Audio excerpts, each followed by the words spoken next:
Anyway, it's just fun to do that. Oh, wow.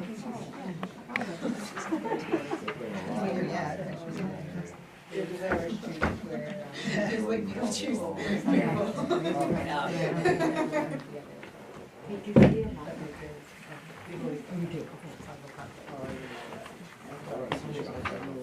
Yeah, right? That's right. So I emailed, Yes. one of these, and I put in the password, and it just didn't want to take it. Yeah. My username, yeah.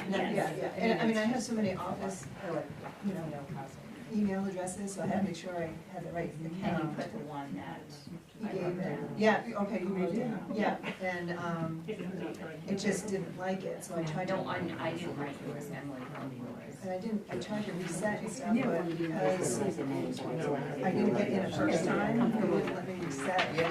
So I had Chris's email, so I just sent an email. So Sarah came in, and it was. Yeah, today was the first time we had it, they were So I also know that John had a lot, so he was going to check to see if this his side Chris's. So there could be a problem with yours too. Okay. Should I call him or just wait to see? No, I would call him because he said he was going to be able to take calls tonight. So, yes, call Okay, him. what was his name? Well, maybe it's on there. It's in my phone. Definitely had his email.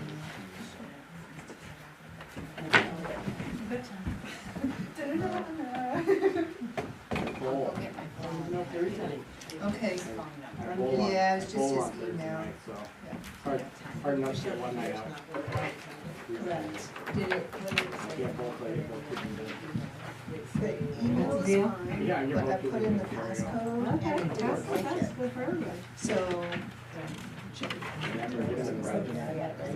Yeah, but they're good, you at the house. Okay, yeah. So I try to do like a forgotten password or change password type thing, and it's like, because I didn't get in the first one, so I just. Do you pick your own movies?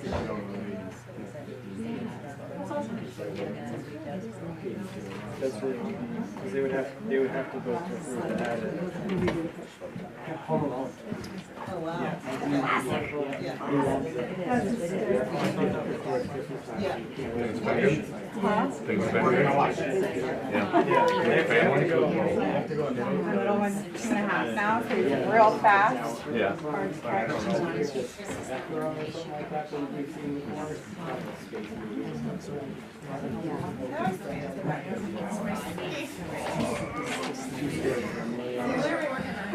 Yeah.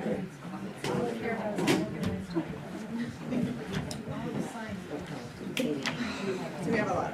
Yeah, I guess we can. So does that mean the SB1, SB2, those emails are those are gone? It's just your first name, the first initial, last name.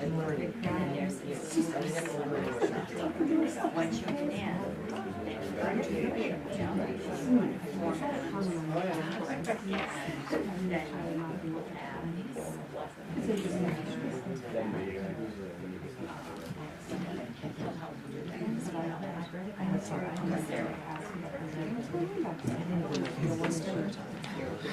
We will have email, you guys. We will have email. I have email. Yes. Nobody else can email. Hi, everybody. Welcome to the Select Board regular meeting this Wednesday, November 15th at 6 p.m. I am calling this meeting to order. We do have a quorum present. As always, we will start with the flag salute. So please rise. I pledge allegiance to the flag of the United States of America and to the republic for which it stands, one nation, under God, indivisible, with liberty and justice for all. Okay, we will start the evening off with public comment. If you would like to speak, just raise your hand, I'll call on you, you can state your name, and the town you're from for the record. Does anybody have anything? She's Aaron. Hi, Hi. Aaron Osterhage, Bethel. I'm just hoping, I mean, obviously you can choose not to, but I'm hoping to get a little bit of clarity on something that I noticed. I have an email from the HR representative that I could read you're working on for the town manager position, or where that's at. And that email was dated for Thursday, October 26th in the morning. And it was to one of the applicants, and it said that she was notified the day before, which would have been Wednesday, the October 25th. And it said she was notified that the position dates have been changed to what we now know them to be June 1st, I believe it is, or July 1st. January to June 31st? June, no, for next year, because Sharon's now on through the end of May. June June 30th. 30th. Okay, the end of June. So she was notifying one of the applicants that it had changed to start July 1st then. Mm-hmm. What I'm hoping to get some clarity on is why she was notified of that on Wednesday, October 25th. If the board hadn't met to vote on Sharon's acceptance as the town manager through June 30th until the night of October 26th. I can address that. Yeah, so if you go back into our minutes for the special town meeting, that was, I believe, the Friday before, we actually did offer Sharon a contract at that time. And she just didn't sign it until the following meeting because we had to make some small changes regarding mileage. So, Okay. so we did approve her, offer her the contract. She accepted, but we had to get some edits that were from that HR director that you're speaking of. And so we just didn't have them until the next meeting. So then we made it official at the next meeting. Yeah, okay. So you said it was the, I don't remember. but Whatever the you special said it town was meeting you is. said it was a town meeting then. Our official select board meeting. Like that was the One day I will know the difference between those two things. Well, but there would be a note. There's a special, yes, there will be minutes. So what happened is we went into an executive session, and then when we came out, we voted to offer the contract to Sharon with all those stipulations. Okay, that, maybe it's not on the website then? Because the only meetings I see on the website are the 11th, the 18th. She's gonna grab you a copy. Oh, okay. The 11th, the 18th, and then the 26th. Okay. I'm not sure if it's on the Yeah, yeah. website, that's not my deal, but it did happen. And Thanks. you should be able to get video through W.H.A.T too, I would think. Okay. Cool. Any other Gabe Sabini? Hey, I guess I was wondering what it would potentially take to find a way for the town to get a dog park together. Maybe like finding a way to acquire a little bit of land to We're gonna do allocate to that. I mean, I don't specifically have any land that maybe would work out the best for it, but Okay. I feel like, I don't know, that was something that, I mean, potentially would be good for many different reasons. You know, as the town's getting larger, you know, there potentially will be more dogs in this town.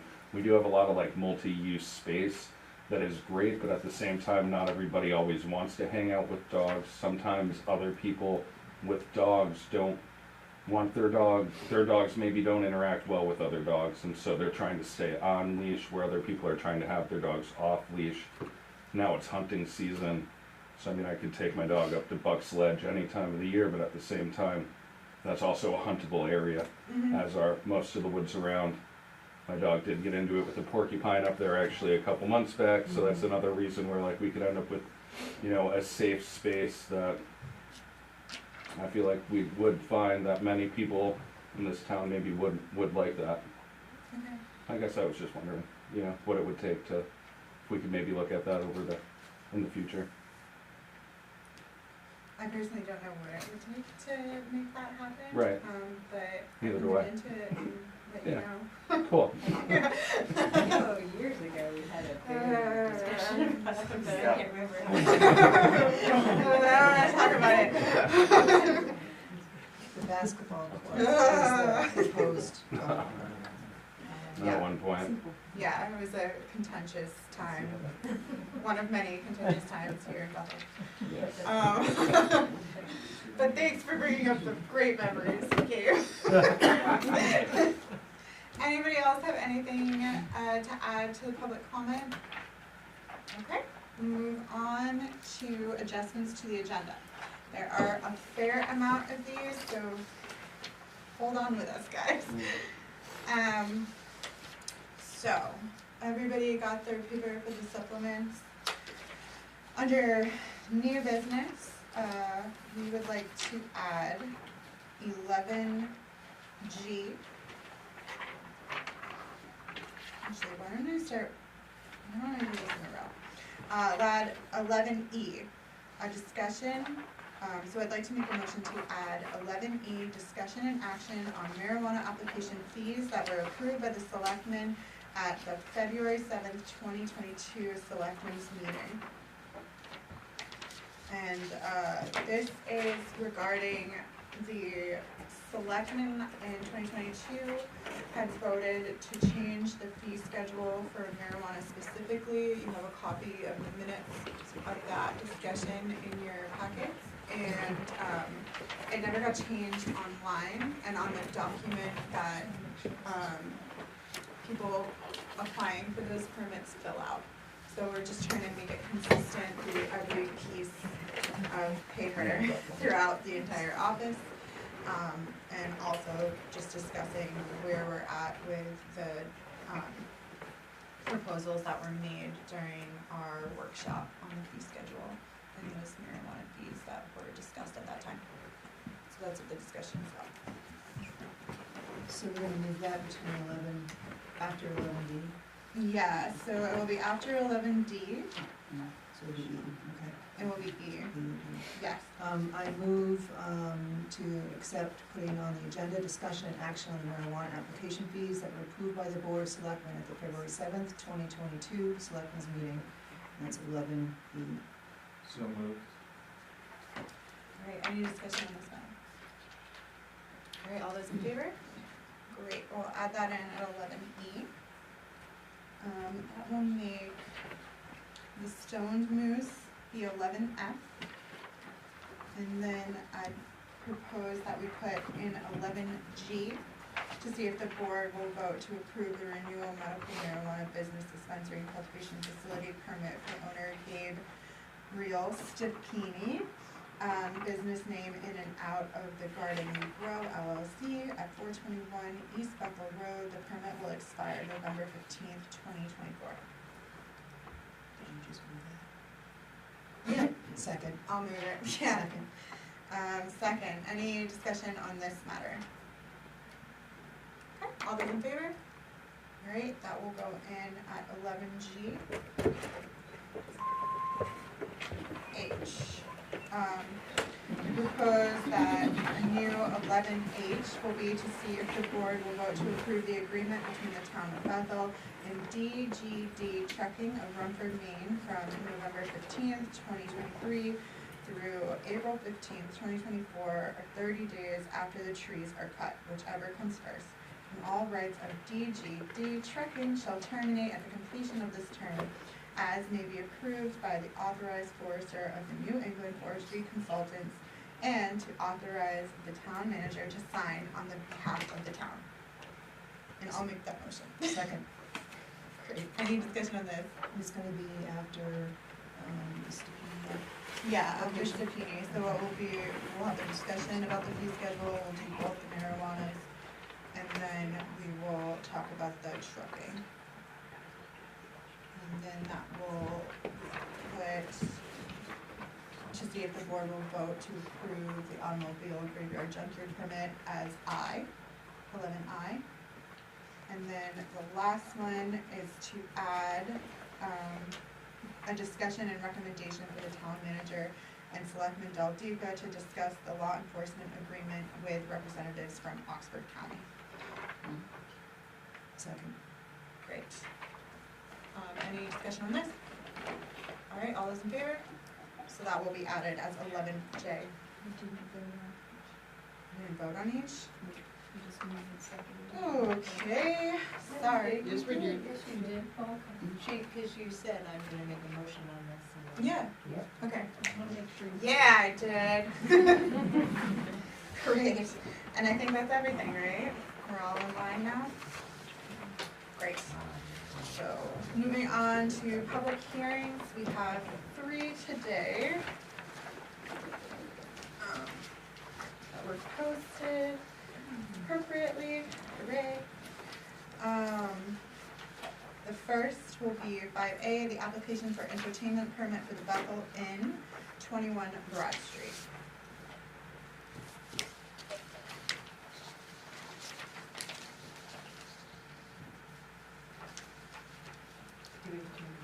Yeah.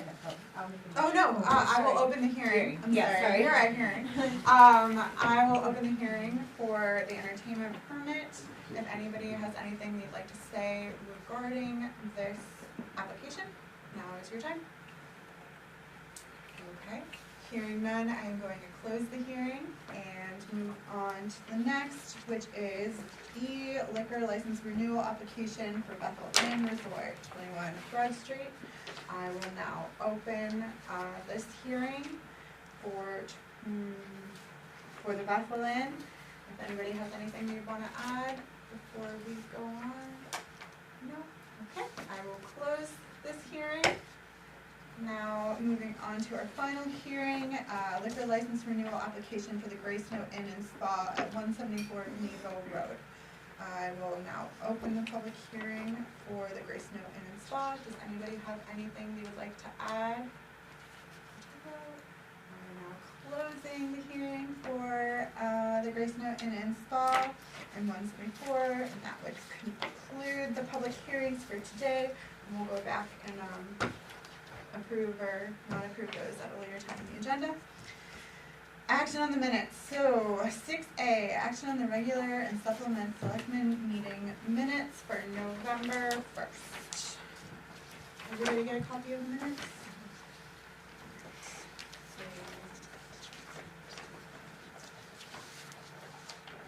I'll make a motion that we approve the select board regular meeting minutes and the supplemental page for Wednesday, November 1st, 2023. So moved. Do you have any discussion or edits for these? Yes, so I do on page 3, number 11C. See if the board, okay. Yeah, to see the board to remove, this is where we were removing the previous town manager and adding the new town manager. And we were gonna be doing it with all the banks, and I think we had a revised motion, and I do not recall what it was at the time, so that we would include adding Sharon Jackson's name, and we would include all the banks. So we didn't have to go back and do it.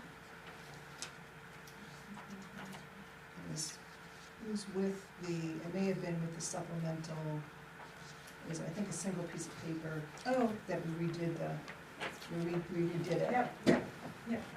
So I would ask that the minutes be amended to have a accurate motion. Okay.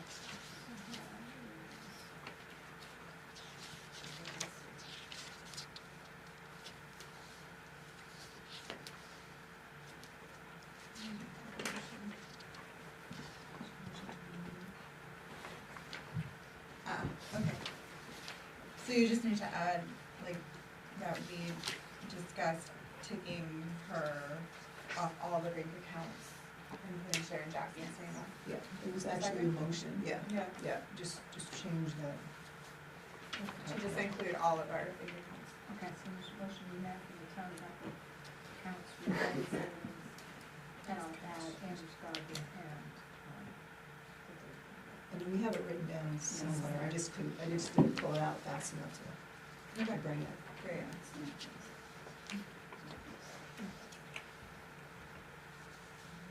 From the supplement to the agenda, let's see, page 44, number 5. I think it's just a typo, it should say, says, see if the board will approve the payment of $1,684 the feasibility study. I think it's supposed to be 4. So. But it's just, What? this is the supplement to the agenda. Yep, 5, 5. 11, 9. To see if the board will approve the payment of $1,680. Oh, in the actual It should motion. be, like, just, if, I guess, Okay. in future. Do you see that? If somebody's looking at that. It's just in the question itself. Yeah. Okay. Sorry, I was looking down. Yeah, it has it down below. Yeah. Yeah. Okay. So I would amend my motion to include the edits that were proposed. Great. Any other? All in favor?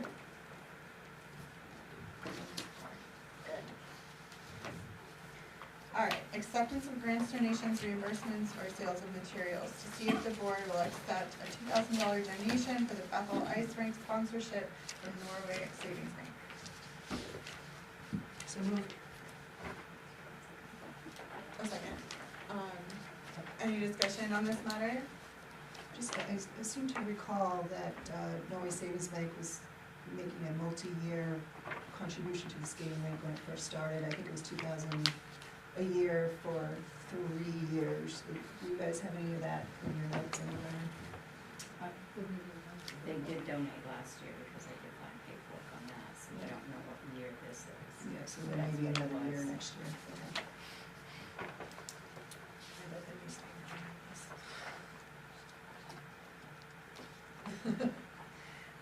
Any other thoughts on that? All right, all those in favor to accept the $2,000 donation? Great. Now we have our town manager's report. The Recreation Department purchased a 10x14 A-frame shed to store all the ice skating supplies and equipment. 3 written quotes were received. The shed was purchased from Hillview Mini Barns in Etna and will be delivered on November 30th. The low bid was $44,160.05. A building permit was issued to put the shed on the Epplebisky lot where the skating rink will be this winter. The shed will be removed in the spring or when needed. The Public Works Department worked with Central Maine Power to set a pole on the Epplebisky lot. The electrician will install the meter box by the end of the week. Scott will call CMP after the box is installed so they can hook up the pole to the outlet in the shed. This will provide lighting for the ice rink. Today I talked with Sarah at Maine Energy concerning our pellet deliveries. Wednesday we had to get an emergency delivery because we didn't have heat. Our bin holds approximately 7,400 pounds of pellets and Jim delivered 5,900 pounds. Approximately 1,500 pounds of pellets are not moving to where they're supposed to be. Sarah will have one of their engineers look at the bin that holds the pellets to find out why the pellets are not feeding through to see what adjustments can be made. And then one of them will also check the router to reset it so that we can receive emails when we are low and need a delivery. Sarah is also setting us up on a 3-week rotation schedule beginning December 1st until we can figure out the situation with the pellets in the bin. And we also discussed having someone install a shut-off switch outside. That will be done by Carl Colby, who does our maintenance, and he is going to be doing that when he comes to clean the furnace, and that should be next week. And he'll also put a lock on the outside shut-off. The clerk's office reported 882 voters cast ballots. We had 155 absentee ballot requests. A copy of the clerk's return of votes cast is in your packet. The clerk would like to thank all election workers that include Bob Everett, Cindy Sumner, Salisbury, Carol Everett, Edie Oakenquist, and Jeff Sloan. We're hoping to start scheduling interviews for the deputy clerk position the week of November 27th and the week after. Emily will be able to work 2 days each week until mid-December. I hired a temporary deputy clerk who will work on Fridays until we get fully staffed. She works for the town of Freiburg and has for the past 10 years. She's a experienced clerk who does the same job and knows how to do everything in the front office. I know because I hired her about 10 years ago. Freiburg is on a 4-day work week and does not work on Fridays, so she's able to accommodate us, and she would also be able to assist with training, and she knows the TRIO system 100%. John Walker from the Bethel Area Chamber of Commerce met with me yesterday.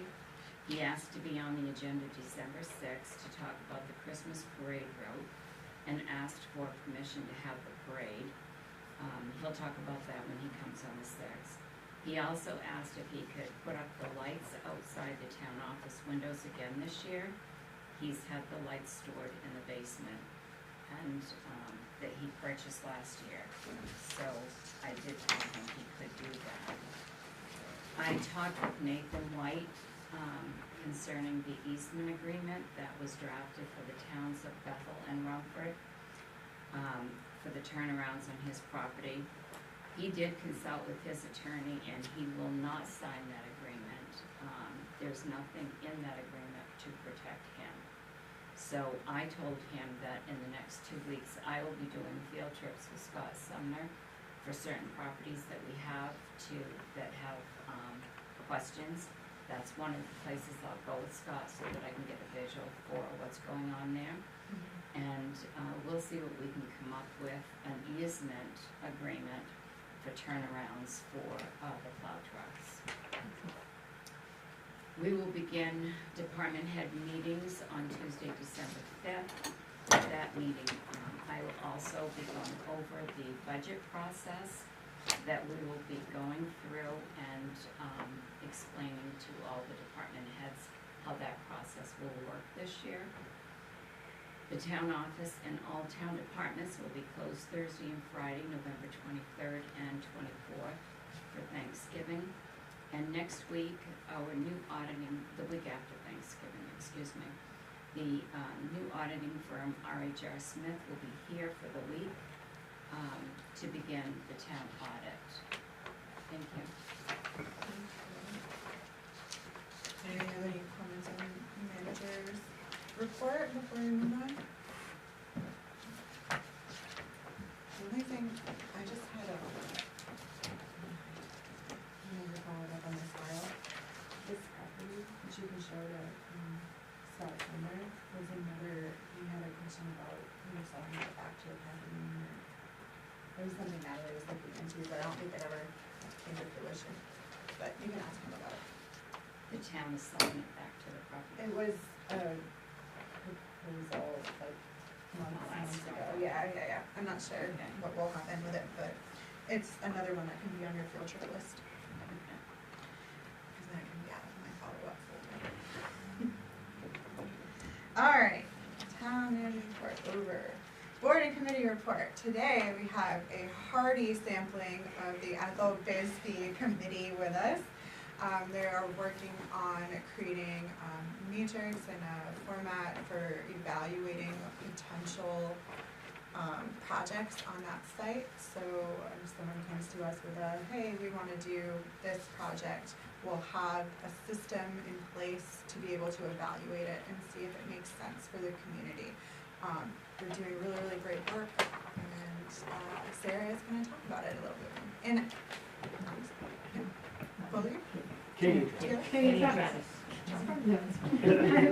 Katie Getchell, Vice Chair of the committee. Our Chair Bridget Remington is unfortunately unable to be with us tonight. She had a COVID exposure, so didn't want to bring that into us. So it's great to have so many members of our committee here. We have Lee Hughes, Sarah DeCato, Beth Allen, Charlie Raymond, Faye Cristoforo, and not present is Tom Ziccarelli, who is traveling tonight. So we are grateful for the opportunity to share with you what we've been doing for the past 6 months. We're halfway through our assignment, and we thought it was just a good time to update everybody. I actually have way too many of these, but I have some handouts that I can pass out. And pass them out that way. Make sure you each have one. Pass those down, if you don't mind. So I'll talk a little bit about what we've been doing, and then Travis will take over on the tools that Bridget, I'm doing the name thing, that Meryl mentioned. Giving enough, do you want copies? Yes, yeah, do you need more back here? Here's one. So, again, as you well know, formed by a vote of the select board last April 2023 to work for a year with, and given the mandate that's here, to consider and evaluate possible uses for the Ethel Bisbee lot. Such use may include municipal use, sale, or lease of all or a portion of the land. The committee should consider a wide range of impacts and benefits to the town. So since that time, we've been meeting bi-weekly as was our charge. So we've had 11 meetings to do this work so far. Each one's been about 2 hours. We meet at the library. So a lot of time by a lot of people in the community. Of course, those meetings are posted on the town website and open to the public. We have had a handful of public members join us at the meetings, and including also members of the select board. We'd like to thank Michelle, Sarah, Frank, Meryl, and Natalie also came in her prior role as town manager. I guess I should also mention in terms of members, we also have in there Meryl as Meryl as a non-voting member, and Jim Bennett is also here, who's been coming, both of whom have been coming to a lot of our meetings and giving context and history, which has been great. Sorry, I didn't mention that earlier. So one of the things we've been doing outside of the meetings is a lot of hours put into outreach to the community to let them know that we're here and what we're doing and to get their input into the process. So we now have over 170 people on a newsletter email list. We've sent out 2 newsletters. Those newsletters come with a short survey, and we have over 145 responses to the survey. We've created this list largely by flyering around town. We have flyers up for about 15 locations around town. We've reached out directly to about 25 organizations to give them the same flyer, to ask them to pass it on to their communities. We had great luck tabling at voting day last day. Yes, it was great help to get us a lot of more signups there, as well as at the town meeting, social media. So lots of ways to reach out as broadly as we can, again, to get as much input as possible. Bridget herself presented at the Rotary Club, was interviewed by the Citizen, and presented at the town meeting, and also one select board meeting here in July. So broad awareness, I would think, of our committee and our work. In addition to that, we have each taken on many assignments of talking directly to organizations around town. We've now spoken with over 23 organizations to get a better understanding of their knowledge of the community, the needs, and how the Bisbee lot might or might not fit into that. Again, we're not saying that they are necessarily candidates for the lot itself, but as they understand the community and the needs and how they could or aren't being met. And this is, I think if Bridget were here, she'd say this is really the why. Like it's not just the what happens there, it's the why. And their understanding of the community and its needs has been helpful in our conversations. And then finally, we spent a lot of our time on these tools that Meryl mentioned and that Travis will go into. And then we're happy, if you have questions after that, we're happy to answer questions from the public if that's appropriate, and obviously from the board. Travis. Yeah, so we've been tasked with trying to create what we call the matrix, or in another word, an evaluation tool.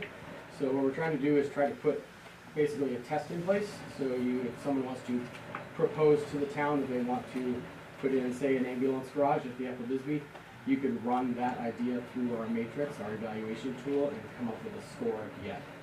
So it's been a long process of trying to talk to the town and what wants to be there.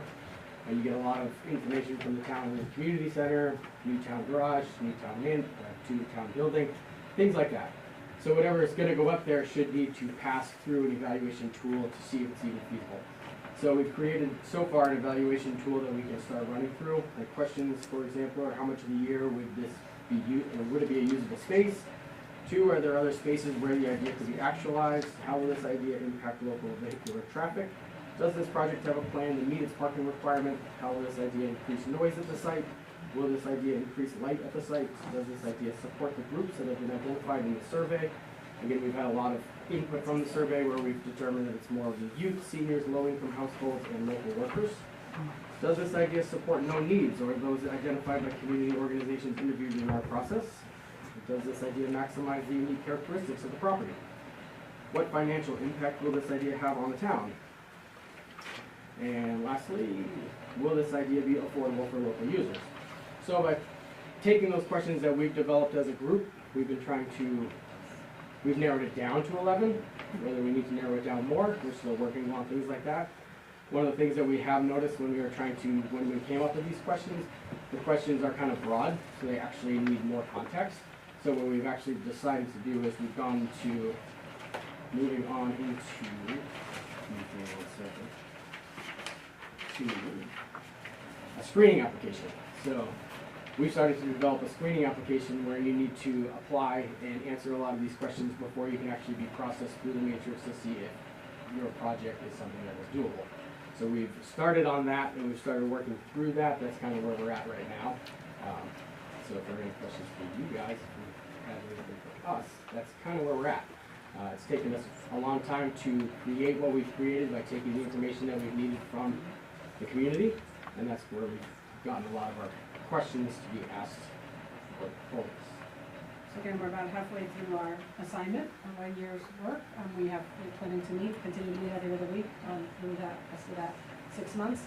A lot of our time will be spent on refining these tools and continued outreach and continued input from the community, but we wanted to give an update and answer any questions you might have to make sure that by the end of this, we deliver something that is useful to you, what you hope you get out of the assignment.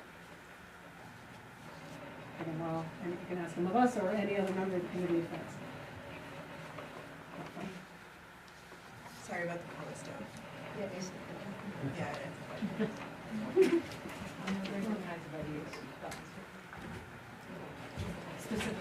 Specific ideas? We've had a lot of reach for the community center. A lot of community center has been pushed.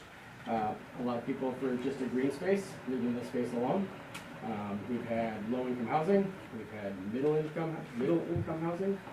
We've had ambulance garage. We've had a new town building. It's all through the survey that's been offered. Some of those are kind of the fewer things. Narrowing it down to some of the more popular items are those ambulance garage, town office, community center, flexible recreation fields, something like that. So a community center but not a building. And also just selling the property to a developer and having it not be the town thing. So that's also the product. Can I mention that a lot of what we've been doing is collecting ideas. And I think we've set a date of December 31st as being kind of a cutoff date. So what we're doing right now is saying, tell us what you want. We did, at the voting booth, we set up some tables, and it was really great to have a lot of the townspeople that vote come in and tell us an idea, or sign up for the survey, which is online and is anonymous, and you can say whatever you want, like you talked about a dog park. I've seen that on the list Yeah. as well. Also, what don't you want? So these are things we've collected, but December 31st is what we kind of said, we got to stop at some point. So we're kind of pushing right now for people to weigh in. And I noticed that at the voting booth, there were a lot of people that were very happy to talk about it, but hadn't really thought about it yet. So it was good to get that out there. Thanks, Jeff. When it said you've spoken to representatives of 23 organizations, is that, were you sort of giving them the survey or just having a discussion with them about? Many of them filled, I think, from who's on the mailing list, I assume many of them did fill out the survey, but the discussions have been very wide-ranging, and they don't necessarily, of course, when you talk to somebody at, age-friendly initiative or at the Gould or like the Chamber, any of these places, the conversation goes way beyond Bisbee, right?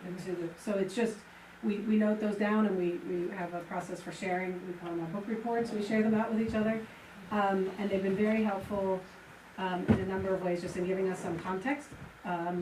Also, helping spread the word that we are taking input from other people and understand that we are not the people making the decision about what happens at the site. So a lot of it is like PR for the whole process when we talk to these organizations. And it's been really fascinating. But again, we do it, the primary thing was to understand these organizations are here to serve segments of the community already, and how does the work that they're doing possibly intersect with a future use of the site. That's the entree to the conversation, but they've been very, very broad and helpful. And taking the surveys that we've collected and talking to the organizations that we've spoken to, they're the ones that are driving us to create the questions. We're not sitting around the table randomly pulling questions out, we're taking information from everybody else to try to create those questions that need to be answered, and putting it into a scale and being able to put a numerical value on the question. So that's where we started going into using an application process, because we first started using the matrix with our questions that we were asked, with our point scale. Our scale is kind of skewed. We needed more information to be able to value something, where some questions should be weighted more than others. So that's where that evaluation tool, the application may eliminate some process, some proposals from even stepping into the next step. So that's kind of where we're at. And just to be clear, this group is not coined with the task of selecting what, if anything, goes at that route. I know that's been some questions in the community. We are solely synthesizing the information that we are gathering from the community. So, and presenting that to the select board. And again, hopefully these tools will be usable in some way, shape, or form by the select board in considering, as Meryl said, future applications through a different, through some other process that you determine. But the tools are intended to be transparent and objective. So trying to get a standard, whether it's a ranking system or just a check mark, or however it is, somehow to have a process that is equally applied to any kind of proposal that might come across your desk. Has any consideration been put to tax revenue that the property could produce? That is, there are questions related to that. Yeah, so a financial portion will be part of the evaluation tool also. Part of the application process would be part of that, taxable income that can come from that towards the town, things like that. How about sewer, access to sewer and water? Yep, that's also in the matrix as well. Yeah, there's a whole financial section. I didn't hear it, so. No, we just kind of sharing the headlines of it. And I think another important thing to add to this is all this work that they're doing, though it relates specifically to Ethel Bisbee in this context, the process they're going through can be adapted to any one of our needs here in the town as we move forward and think about capital improvements across the board. I think this is really awesome work that they're doing. Question? Can I answer a question or do I answer the Erin, did you? Yeah. Sure, I think you just answered it. I know this is the charge of the committee, but I'm just curious if this evaluation, both the screening and the matrix, can be reused for other places or other decisions that are not Ethel Bisbee's. Yeah, this, whatever the tools finally become that we deliver, certainly could be used for other sites, and also I think also the process of that we're documenting in terms of community input to create, whether it's a different kind of, there's a strategic plan for the town or a water in a specific district or something, like a specific function of the town, the process of gathering a group of interested community members for a period of time to gather input and create mechanisms to have thoughtful decision-making. I think the whole process could be reused in some way. Yeah, I think it's a good model. What's unique to this is Ethel Bisbee. Right. So we've learned a ton about, I've lived here for 40 years and I didn't know how many neighbors lived around Ethel Lot. I didn't, you know, I thought I knew that place. I didn't know enough. And so we, I think, found out very early that, wow, there's a lot of questions to be asked about this project, or, you know, what happens or what doesn't happen. So it's a unique process, but this one is towards Ethel Bisbee. We're really focused in on that particular piece of property. Yeah. If I could follow up on Aaron's question, how are you documenting the process so far? Because that would it would be good to have the process like so other people could reference it. Like if there was another committee that was doing some other lot somewhere. You know, certainly, I mean, part of even writing up a report for tonight was part of, you know, halfway through a status report, where we have a Google Drive that Meryl set up for us that the board has access to, so everything, the minutes, agendas, notes, versions of the matrix, our mailing list, our survey, it's all responses. survey responses themselves, so it's all in there, and you know, certainly one of our, I think one of the things we know we wanna also include in the report is, I think is some outline of our process, and reference to those files potentially for further use or for future use, and also some documentation of that, what we learned from all these community conversations. We don't want that, even though they might not apply directly, they certainly informed our work, but they don't apply necessarily directly to the use of the site, but they should be really helpful information for the town in general about what's going on, what's needed, what people feel is lacking. One of the most interesting things, I'll just add that I think we're all learning in some way, shape, or form from that process, is when you ask people what they need, a lot of things they say they need already exist here. A meeting space, a place to go for a walk, whatever it is. A lot of the things are a place to be able to have my group meet, to play cards, whatever. And they don't know that there are options for that already. So that in itself is an interesting opportunity for the town. Like maybe there's a better way to list those spaces that exist for people to use. So I think we want to make sure we also document our conversations and share the outcome of those conversations, because there are tidbits there that could be very useful for other just planning for the town in general. And I will say, they didn't start with like a blank slate. Their first order of business was to pull information from groups that have already started to kind of do this community evaluation work. So they pulled the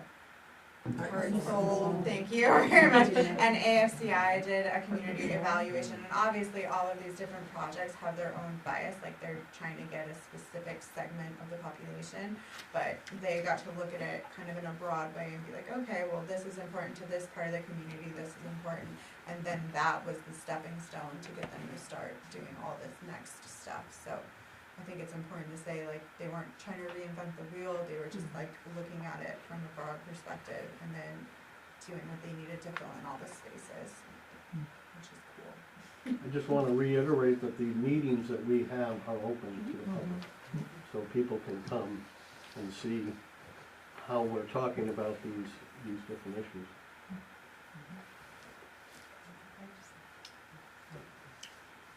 I just want to say that I was present at the Rotary meeting that Bridget Remington did a presentation, and as I told her, and the group was with it too, was thank you very much for the time you're putting in and the volunteerism that you all are doing.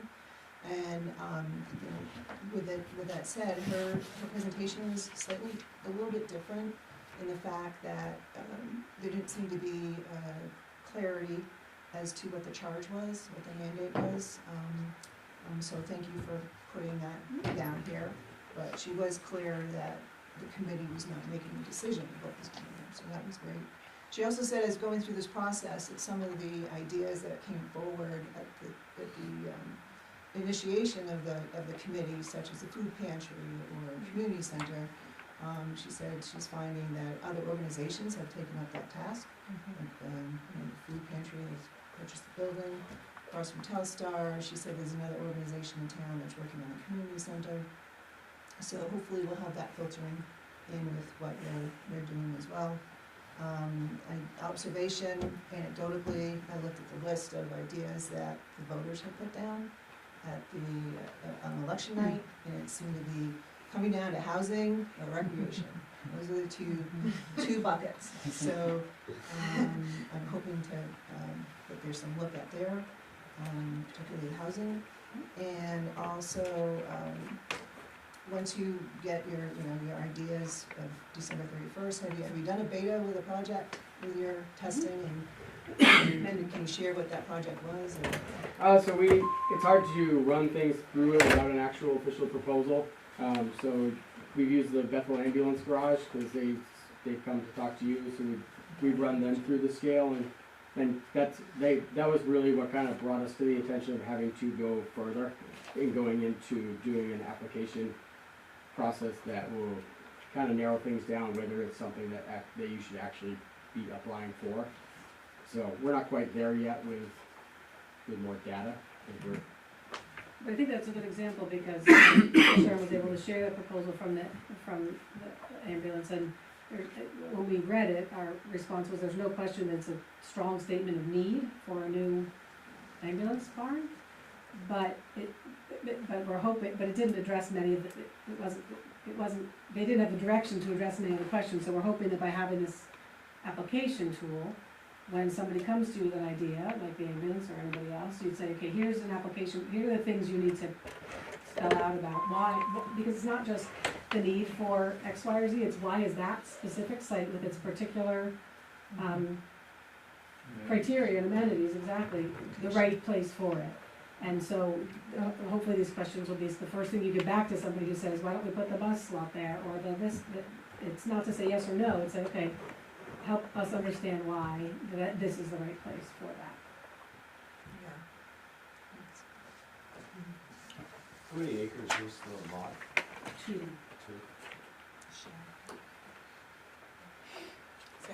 Can I ask, I know some of you are neighbors in that neighborhood, and what is the general consensus of the neighbors as far as, are they putting a lot of input into what they don't want?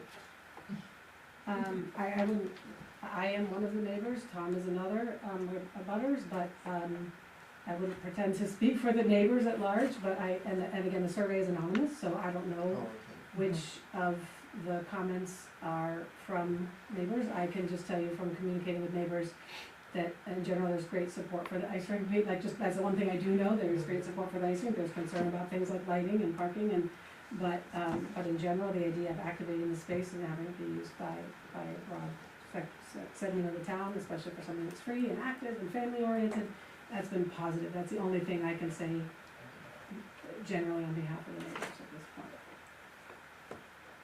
I just, since you're just down to like a little more than a month to get more input, have any kids been asked, or like students?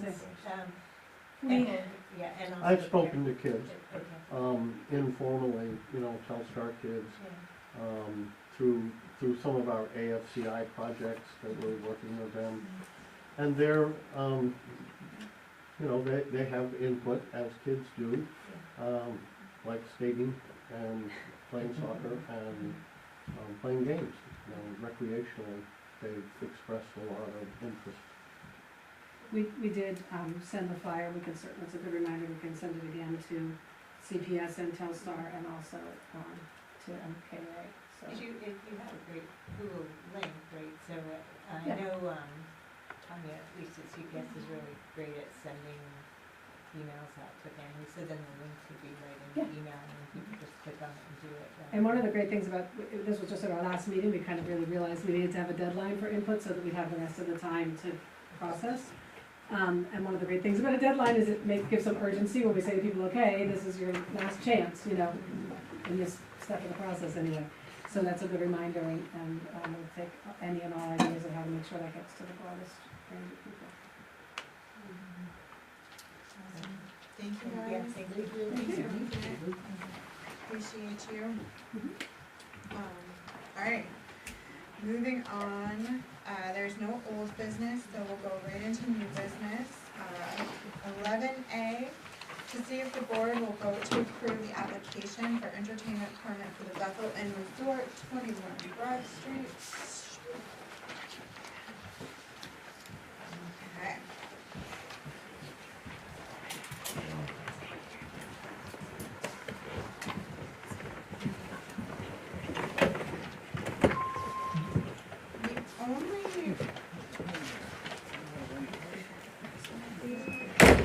Since the location of the tavern, the dining room is different from the center, that was the only question that I had. Is that everything's all under the same name, it should be fine. Locations, I'm sorry, what did you say? For the Bethel Inn, it's at the location of entertainment, tavern, main dining, and the event center. And the event center is at a different, is in a different location. So that was my only, like. And the only thing was, number 20, what's the distance between the nearest school? Oh, that's the liquor and license. She just wrote church. Yeah, that's a liquor license. Do we need to make a motion? Oh, yeah, I'm sorry. I'll do that. Okay. Motion, to get it on the I table. will make a motion that we vote to approve the application for entertainment permit for the Bethel Inn Resort at 21 Broad Street. So moved. Second. Yeah, so that was my only question. Does that matter? Or because it's, I mean, I don't think it matters. It's the No? same property, it's the same business, it's part of their Okay. scheme of things. Alright. It's just- It's a good point, though, Yeah, because he we has have across the different street, and neighbors, has different yeah. neighbors. They're operating, their license operates both places, it's not a separate license. as I far don't as think they have a business liquor license. license in there. I'm just talking about their license to operate. Oh, sure. I can have that, I can call the woman who sent the application, because she's located not here, and have that conversation, so when next year, they can be more specific. That's- No, I just wanted to make sure that it was okay to have two separate physical locations on the same form. And if it is, then great. I just don't know the answer to that question.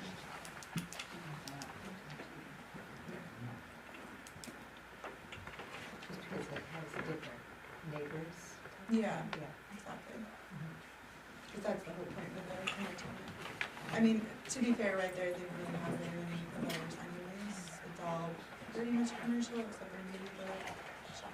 Right, and the address is 21 Broad Street, and that's not the address for the event center. Right, so that's my only question. But that's the address for the applicant. Yeah. So Yeah. the applicant is the same, they just happen to have two locations very But close to each But other. on the application, it says a physical location. Yeah, it's a liquor license. Right, just. Where's the entertainment? Okay. At this point. It starts to split hairs. No, it's fine. Because, you know, it's like where the entertainment is on the location. Is it on the left side or the right side, and now you're gonna, Yeah, I was To just me, thinking it's with a liquor license, that really matters, right? Like, well, it would have to be on their diagram, like where they're serving They liquor. do, yeah. But is it part of the application for entertainment? yeah, no. They don't have a diagram for entertainment. Well, so I think it's- it piggybacks. Pardon me? Usually does it piggyback on the liquor license? If you have a special amusement or an entertainment, it would be because you were a licensed liquor premises. They serve liquor at the, Tavern? no, they serve liquor at the building behind us. The event center? Yes. I didn't, yeah, I've never Well, had if liquor there's there. a wedding. I've only gone to Yes. craft fairs there. But They don't just. But they also do it out under the tent, Yeah, where they have entertainment. yeah, yeah. So it. So it doesn't seems- matter, it it's seems- just It seems to the me that lot. it doesn't matter. I wouldn't make a big deal about it. It seems like it I'm fine with all that. goes together. So we have any more comment on this? All right, all those in favor of approving their entertainment permit? Great. Moving on to the liquor license for the Bethel Inn Resort. Make a motion that we approve the liquor license renewal application for the Bethel Inn Resort at 21 Broad Street. Any questions on this application? You said just a church, the wrong Just- church? They wrote the word church instead of the name of the church. Just a church. You might not know the name of the church, to be fair. No biggie. I don't know, I just was wondering about all their, I mean, they have all the floor plans, I think, for all the different buildings, but, like, they don't really say, you know, it says to put where, please label the following areas, lists entrances. They, I guess, most importantly, point of sale and areas on premise consumption, like that, none of that's labeled on there, is that on your floor plan? Like, you know, it's just not super clear. I mean, I know, are they just saying the whole space could be consumption? This is the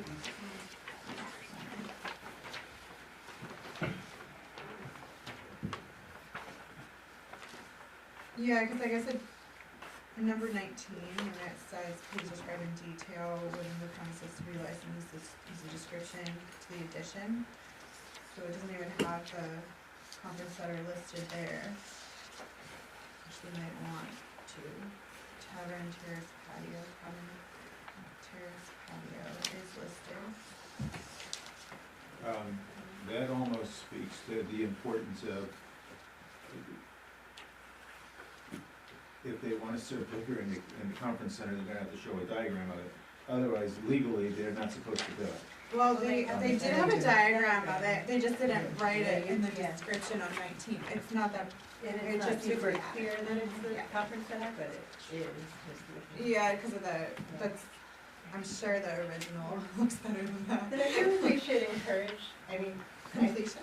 well, just on all the liquor license, like we should, I feel like we should be clear where the alcohol is stored and served, just like, I don't know, just to be totally responsible about, like, I don't, if we're approving it, we should kind of know where it's at, right? So I'll fall back again on the people coming in from the state who do those inspections. If it's, I know we don't get inspected at the theater, and like, it feels like these are the state saying for us, You have, to like. you have been inspected. You were inspected when you got your license. I wasn't So- there, but I mean, never since. you wouldn't have been able to, yeah. But that's what the state is requiring. We're going in the weeds, because it is, if we would like better diagrams, we can request that in the next one, please go ahead. Right. But all we are, this is state's business. We're just saying But that. they are asking us to sign off on it, so I just feel like we should I feel like it's our job to make sure the application is done. This is the state's job, this is not,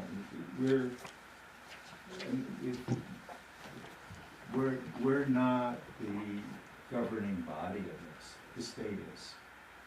Our signatures on it. Okay. I don't know, I just, I think if we add just the conference hall to number 19, then I feel like, no, I think. I wanna get questions. oh, sorry, who, Jim, hi.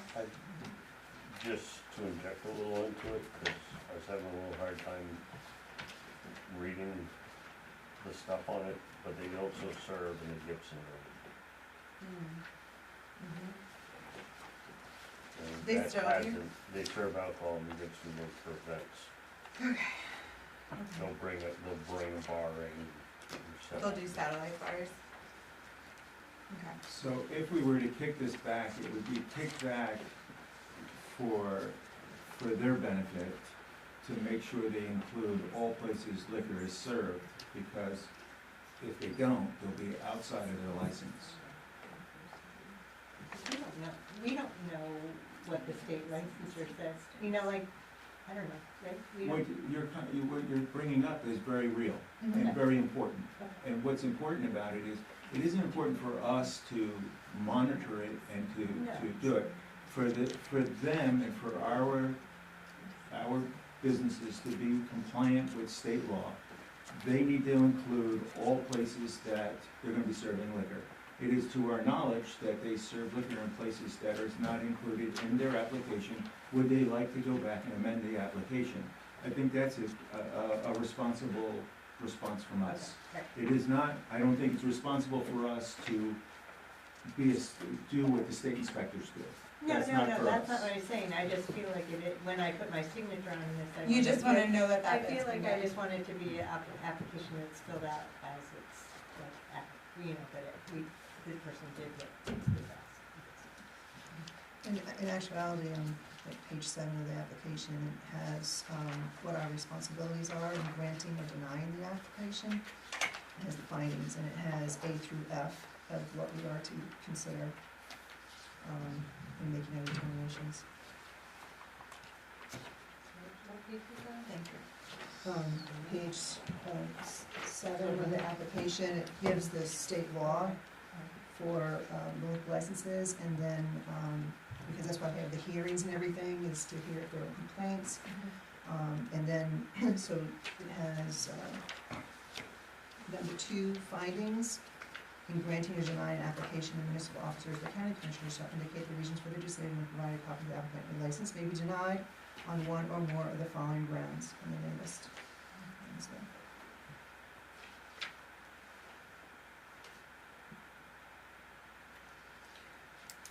So, would your, just make sure they list all the places that their liquor license is gonna work, right? I think that would behoove them with the state. Yeah, but it's not really our job to deny them, it's just Right, our it job doesn't- to it's say, like it's hey, yeah. we noticed this isn't complete, you might wanna Yeah. do that, Yeah. so you don't get dinged. It would appear that way. Okay. When does the license expire? Yeah, so they have time to do that.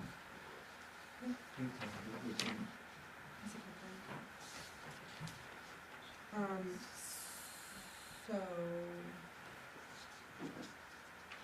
you ready to vote? All those, in favor of approving this application as written? Okay. All the, well, I'm not done discussing. Oh. So before we vote, sorry. are we voting to accept the application as presented? Or are we voting to approve it with the amendment of them putting in all the places that is known that they serve alcohol to protect that? Right, so It's probably not our job to do that, but my understanding of what Michelle just pointed out on page 7 is that we don't have the right to deny the application based on it not being complete, but we could ask Jess to just give them a little note and be like, hey, we noticed. and that's what we're voting on, that she's gonna make that call? I mean, I can't direct her to do that, but Sharon can. Is that appropriate? Have you seen that in other towns, Sharon? Yeah. Okay. Yeah. No, I think it's just, That's all. Yeah, I mean, I guess it just. it's really up to the state to Yeah, to I ding mean, them yeah. if they're out of compliance with their own liquor license. It's not, we shouldn't police, I think. I also just don't want to police personally. I'm tired. Okay. Okay, I'm ready to vote. You ready to vote? Alright, all those in favor of approving this application? Great. Unanimous. Next up, the race note in and spot. Can I get a motion to get this on the board? Table. Second. Okay. Any, any discussion on this? On page 2, they have it checked up as a hotel with food optional. Yeah, I thought they had a restaurant there. they do. They have a, Is it all the time, or is it? is it, do we have definitions? It's not like a bed and Well, breakfast. no, it is a restaurant. bed and breakfast, they have like 5 rooms in there. Six. There's rooms? 6 rooms, so why is it Yeah, checked but up as a that hotel and not as a bed and breakfast or? I'm confused. Because people don't have. So you classic licenses.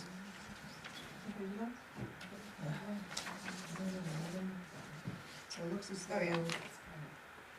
they see themselves as class 1A, is that what that is? Is that Yeah, class 1A. Class 1A, and They see it themselves as that, but well, here's the definition that the state offers to us. Class 1A, for the sale of liquor, malt liquor, wine, and spirits. This class includes only hotels that do not serve 3 meals a day. And they serve And 2? they serve 1, and then sometimes 2, I believe. I think their guests get breakfast. Right, so Like there's very- 1. Right? Just get breakfast and they've done And an then they have occasional rest. lunch thing, but it's mostly good.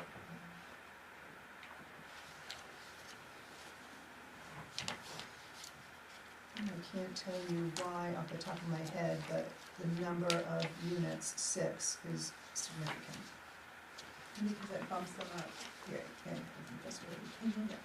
yeah, I don't know what the classifications. That would be an R code, right? I'm not sure. Is that an R code or is that state? State gets I think it's a state. I don't know how. No liquor rooms.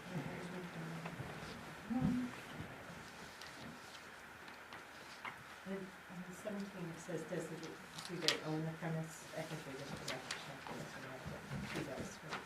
Yeah, So this is so just, she's a primary owner. yes.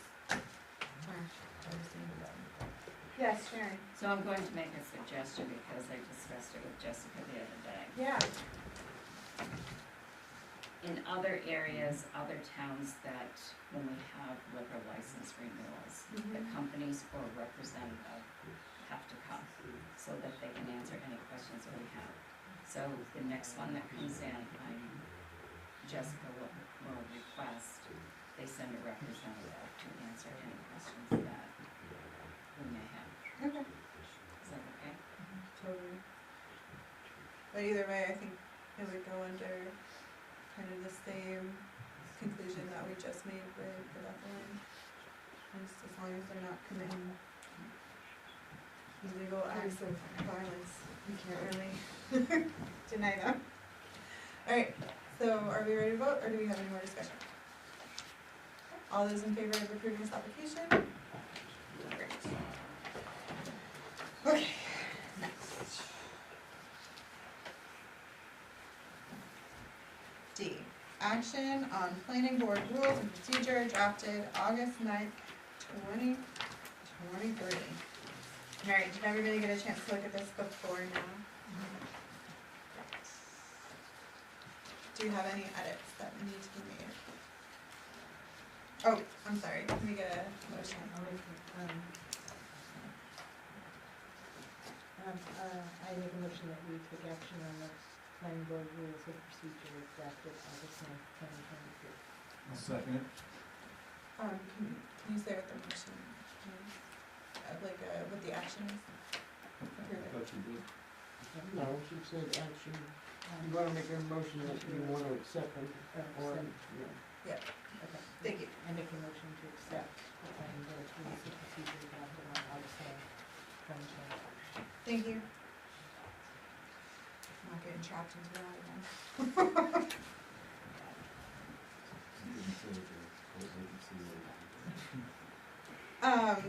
Okay. Any edits for this document that anybody found? I would just like to ask if he's able, Jim Bennett, as a planning board member. Yeah. Just to give it looks like there's 2 amendments, just to give a little background as to why those 2 amendments. I'm sorry, I wasn't paying attention. And I don't mean to put you on the spot, but if you can answer, that'd be great. What was? Why did you make the amendments to this document that you have? So that would be section 2. Do you need to look at it? Planning board. Where we go? wouldn't under section two. Oh, I got no idea. What are we talking about? What do you make them do? You crossed out. Give me a half a second. Yeah. Just remove the note to the comprehensive plan and then also Robert's rules as a default. Ah, you know, angel. Okay, so the Robert's Rules part was taken out because it was advised by, Zach? not to have those in there, and What is, I'm trying to remember the reasoning off the top of my head, but it had something to do with it won't stand up in court. Something like that, like something else that we Yeah, talked about. it went back to something that happened last year. And I can't remember all of it, but that was, that feels like a valid answer. yeah, Lawyers it said was, so. he advised take that out because it can't be backed up. And then the other one, rules of zoning revised statute.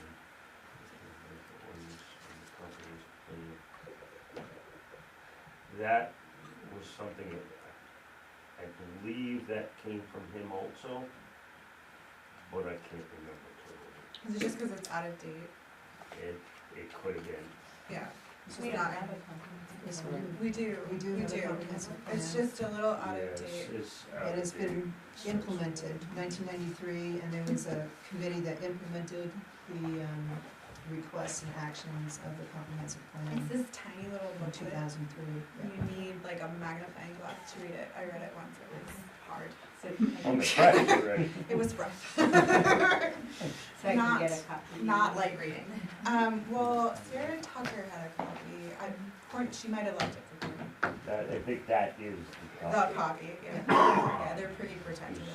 Yeah, I've heard that. Well, thank you for that. Those are the only two, I mean, out of everything that could be updated or changed or amended, I just saw those two. And I'm sorry, Joey Everett's on the planning board too, so, thank you. Didn't see what else. So, Do you remember anything different on that, Jody? Is that Not how? at all. no. I do remember the lawyer's part. Yeah. Well, thank you. Okay. Are we ready to vote or do we have any more discussion? All those in favor of adopting the rules of procedure for the planning board, dated August 9th, 2023? Excellent. All right, now I'm on this here. Where's my stuff? Okay. Now we are at 11H. No, Nope. 8. 11E, thank you. Maybe it's E. 11E, discussion and action on marijuana application fees that are approved by the Board of Selectmen at February 7th, 2022 Selectmen's meeting. Okay, so, did everybody get the full discussion of subject matter on tip from Monday, February 7th, 2022 with a little yellow tabby on it? Yep. Great. So little yellow tabby says, the last time the board discussed, they changed a lot of the fees. So one of the difficulties was that, the website did not reflect these changes. However, we printed off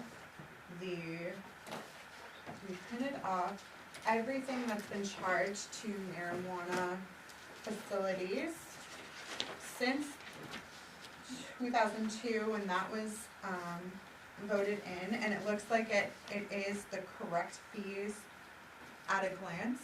We'd have to do a little more research to actually determine that, because the way the reports print out, they don't say which tier or which permit is associated with which cost.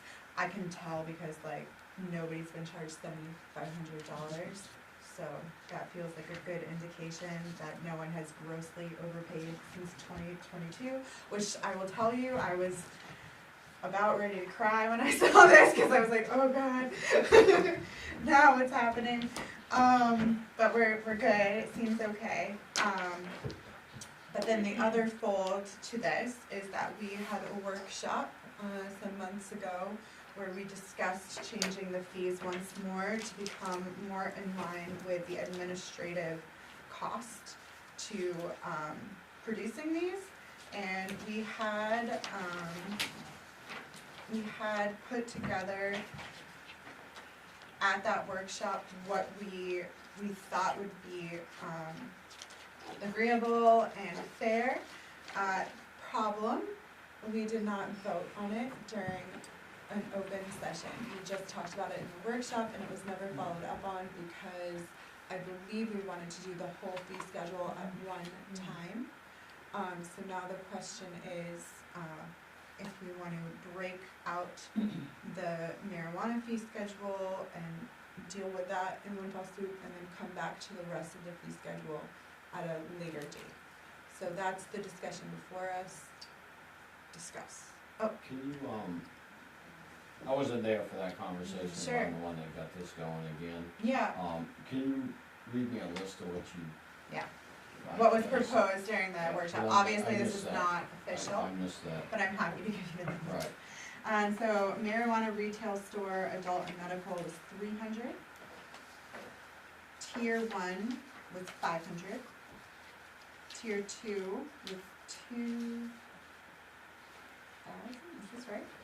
No, it can't be because those are more than, You're gonna go up. those are more than.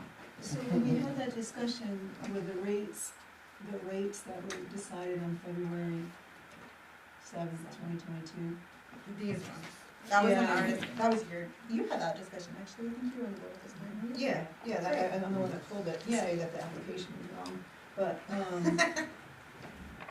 these rates right here.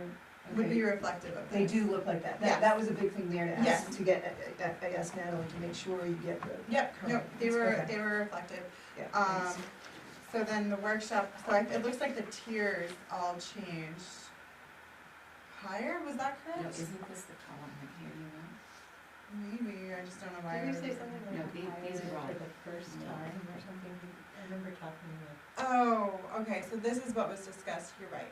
So the initial application would have a higher fee, but then the renewals would all be much less because it's like not a lot of work to go do a renewal. And that was something I think, John, we had asked you about, like how many hours that you actually did those, how long it took you to do those, so that we could have a fair assessment of what those admin fees actually were as far as your Yeah, I think, time. I think that the admin fees will go down as we start to get consistency in how the renewal form process goes, and then the completed applications, and, but I mean, at this point right now, there's a little bit of legwork in trying to get the application process through. Mhm. There is some admin time in there where it has to go from me to the clerk, back from the clerk to me to double check, to make sure then it gets sent to the state. That's one of the applications. And the second application, which is the town's application or the town's permit, that then goes through you guys to vote on and approve. Then we get back with the businessman and let him know that it's been approved. So there's, a couple hours with admin time in there at some point, but I could think, once we start to get some more consistency of when they're coming in and how they're processed and everything, I think it'll go a little bit faster. Oh, okay, I see what I did. I saw. I'm gonna go back, yeah, I'm gonna go back. Numbers here. So the proposed, so it was gonna stay the same for the tiers, and then, cultivation, more than 1,000 square feet of plant canopy, 300, adult use and med marijuana manufacturing facility, 300, marijuana testing facility, 300, marijuana dispensary, 1,000. Marijuana dispensary or what? 1,000. That's medical dispensary. It's under nursery cultivation, so. Why is that costing more than all the rest of them? Cause it right now costs 1,500, and so we just had it go straight down in a ratio. Yeah, I've just always wondered though why that one costs more than the rest of them, for in some ways, you know what I mean, you could be having like an adult use retail facility and cultivation, and that would, If I'm gonna be perfectly honest with you, Gabe, Yeah. I have no idea how long this stuff takes, and I was completely relying on the So- CEO to tell me how long, cause I don't, So we're I getting don't none know. of the tier fees dropped at all. None of the tier fees, from what I'm looking at, was proposed to be dropped, but I think I have a little note on here that says we need to ask how long these applications go, because the state says it has to be based on the admin, so if it takes them 3 hours, we can easily calculate how much that costs the town, right? Okay, So but that, yes, I don't understand how many extra steps there are in giving me a renewal versus the renewal for the liquor license, other than emailing it to the state. that's exactly my point. So, I so, don't know. what, I'd like to speak here. Yeah, go ahead. I've gone round and round on these fees, and here's the thing, like I listened to Frank say, well, like on the entertainment thing over there, it's in 2 locations, it's entertainment. Here's where the whole marijuana industry isn't doing real well right now, high taxes, high fees. I pay excessively high taxes over there, we collected over $3 million on taxes for medical marijuana last year at 10%, which the town gets 5% of that back. So we're one of the highest taxpayers in this town when it comes to retail sales. My thing is, we're doing, it's marijuana. The state has this broke out as many things as they can, okay? But we're doing one thing, we're marijuana. Either we're selling an edible, or we're selling flour, or anything like that, okay? I don't see any other business in this town getting dinged because Frank, just an example, Frank's over there cooking hamburgers and spaghetti and dishing out dessert. He's not getting taxed for all of that, okay? So, yes, it's nice you guys are willing to lower fees, but here's my thing is, I have 6 separate licenses over there, so I'm getting dinged. I mean, I've got some years in here, I'm paying over almost $10,000 in license fees. Yeah. And I really don't think it's fair. I know the state law is, you cannot make money on a fee in this town. Right. You're a taxpayer, and we have a code enforcement officer. So when I come in, I fill out a form, he does a little bit of paperwork, it's done. We don't get inspected by you guys, nothing. We're not being treated fairly as the taxpayers of this town. That's all there is to it. Versus what is the highest permit fee in this town? $50 for a business. I will say we did talk about raising those fees. I just said, what is it currently? What is it? Yeah, it's nothing has $50. changed from the workshop. So- You're right, it's 100, I think 100. I know from what you guys dished out, I went through this whole thing, from getting the licenses, everything in this town, the marijuana committees for 2 years, to get this stuff approved. We know there's attorney costs there, but the fees that you've collected, combined from all the marijuana things, is Yeah. more than paid for those attorney fees. Yeah. Anybody's in this town's time.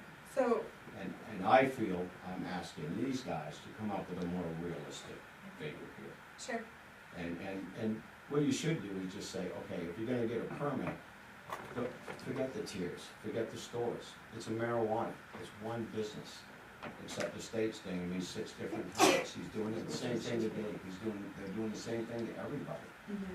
And as far as, how the law is written, you guys cannot make money on permit fees, you can't. I think that was said.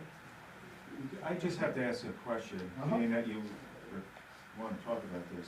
Yep. How did the marijuana industry ever agree to this, or? I was in Colorado when that happened. They gave the farm away to get it legal. We'll do this, we'll Well, I raise think the taxes, we'll do this. Yeah, I think that's the point. And now it's all come crashing down. See, See, that's the point, Yeah. is that You gotta the pay marijuana industry bought their way in. Yeah. And now that they bought their way in. Now they're trying to dig the way out. Yeah, that's it. I mean, there's also a lot of corporate lobbyists that push for different things that I can't say were actually what the industry wanted to happen, but because like money context. talks, you I know, like it's- context. It gives context to the whole story, and now that, the correction takes time, Right. and the time Well, is here, I get it. Kind of what I'm asking is just short is, I feel that I have to have 6 different licenses. I think John might have an extra hour in there or so or whatever. We're taxpayers. I think it's $100 fee for anything we do.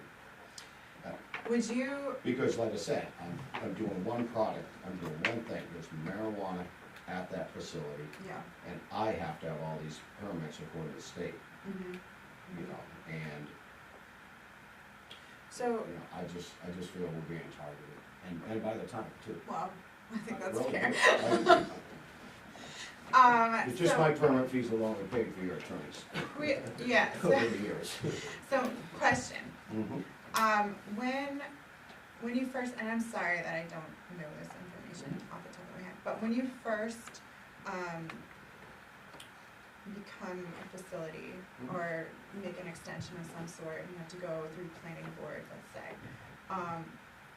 at that point, there's a little more town office stuff going in. There's a little more, you have to pay for Courtney, you have to pay for him, there's a little bit more. That said, renewals should be, I would think, comparable to every other business in town. But I feel even though when you do that, there's no difference than taking the new gas station store through planning board. Yeah. That's what we pay our taxes. No, right, that is what we pay our taxes for. We shouldn't get charged more for it. I pay a lot in property There's no taxes. difference. We're a business. That- We're a business. Okay. Like we are. I feel like- Anybody have any thoughts? Where did these figures come out? I'm sure we copied them from another town with no thought process whatsoever. The last time these fees were assessed was when? 2022, February 2022. Okay, so That's the little tab you're holding in your hand right now. I'm looking for the information that you're quoting. I don't see it on my list here. So On your that's- tabby? It's not. Okay. Oh, It's no, the worksheet, that was the workshop, we had the workshop. And I had written it down because we were supposed to come back to it, but we never came back to it. And John had just literally started, and we did wanna know like how long it took him Yeah, to do you just couldn't everything. And answer he it. had just like started a week Yeah. before, so you're. Yes, I can clarify something. When you guys went through that, Natalie had gotten figures from Portland, Wyndham, Lewiston. Their I fees have are those. higher, and Yeah. here's why. because they have somebody that They have does their it. own enforcement Yes. people there. We do did- not. We did figure that have one It their out. wasn't just from those towns, it was from other local towns. Right. I have them right here. Yeah, go ahead. Okay, so I also gave you a copy of spreadsheets that, and I'm not sure who actually did this spreadsheet, but these couldn't have been from Natalie because they were suggested changes with 2722. And the towns that they got pricing from was Damascotta, South Portland, Oxford, and Poland was another one. So, when I look at these, okay, I sit in Oxford, I'm a selectman in Oxford also. Oxford's costs and charges are a lot higher than Bethel's are. And, we are a little bit bigger, but we have a lot of different marijuana facilities there. They're all priced according to the tiers and whatever it is, so none of them are the same pricing. I'm familiar with that law also because we've had to make some changes. What I will say is that the last approved fees is what's on the books, okay? I do think that a comparison is also good because a lot of towns since February 2022 have probably changed their fees because of that law that changed. So we can get a comparison of the other towns, and then we can look at what those are, and then I think it would be important to forget about the other fees in the town other than these, but I think it's important to establish a set of fees that we can agree on that is fair.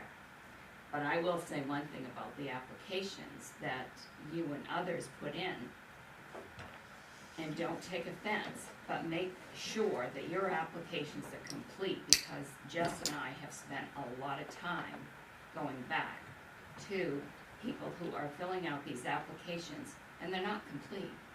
So when I have to take my time, and Jess has to take her time to go back and babysit, and that's just the way I talk, babysit people who do not fill out their applications, don't come and expect first, me to feel sorry for you.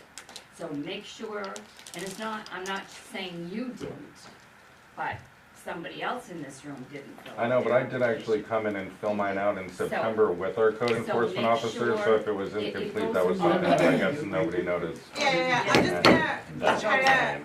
It less goes- over talk. It goes all the way back to the applicant, making sure the application is correctly filled out. But I think it's important to go forward, get an estimate of what other towns are paying. We don't need to be looking at Portland, we don't need to be looking at Damestrata. Mechanic Falls, Poland, Norway, South Paris, all of these smaller towns, I drive through it from the towns, Woodstock, Greenwood, they all have these now. We can do comparisons with towns in our general areas. Because Sure. by law, this isn't a comparison. This is, what does it cost this town? I don't care about Poland, they have less dispensaries than us. What I care about is state law, you cannot make money on fees, so I will come in here in the next few days and I'll fill out the paperwork, so I can figure out what this is costing the town and what you're making on this, and we'll come up with a fee.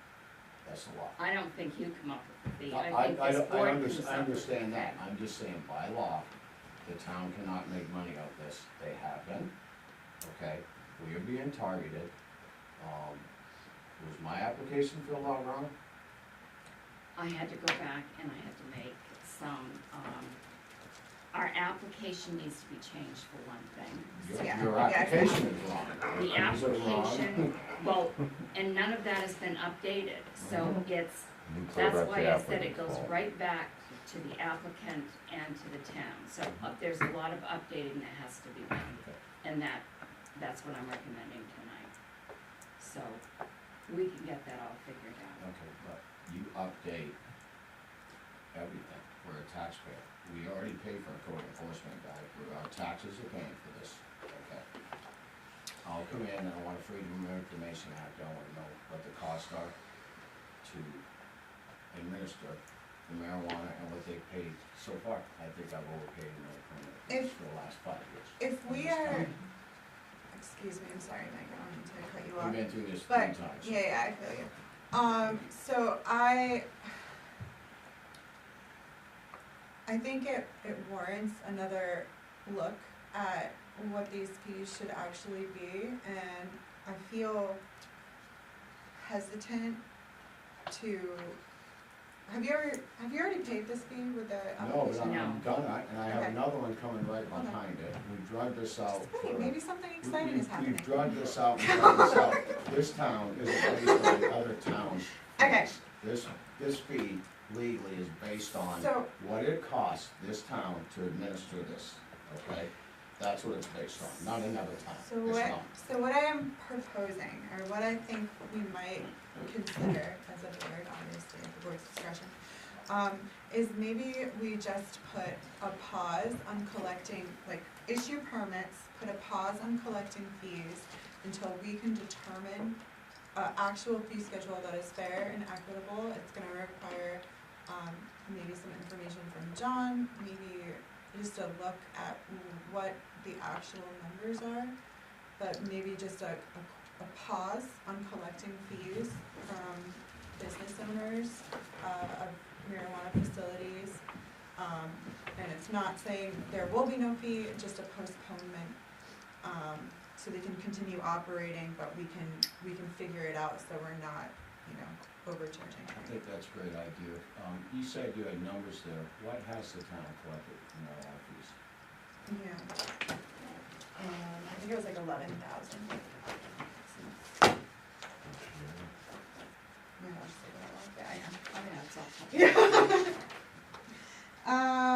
$11,700.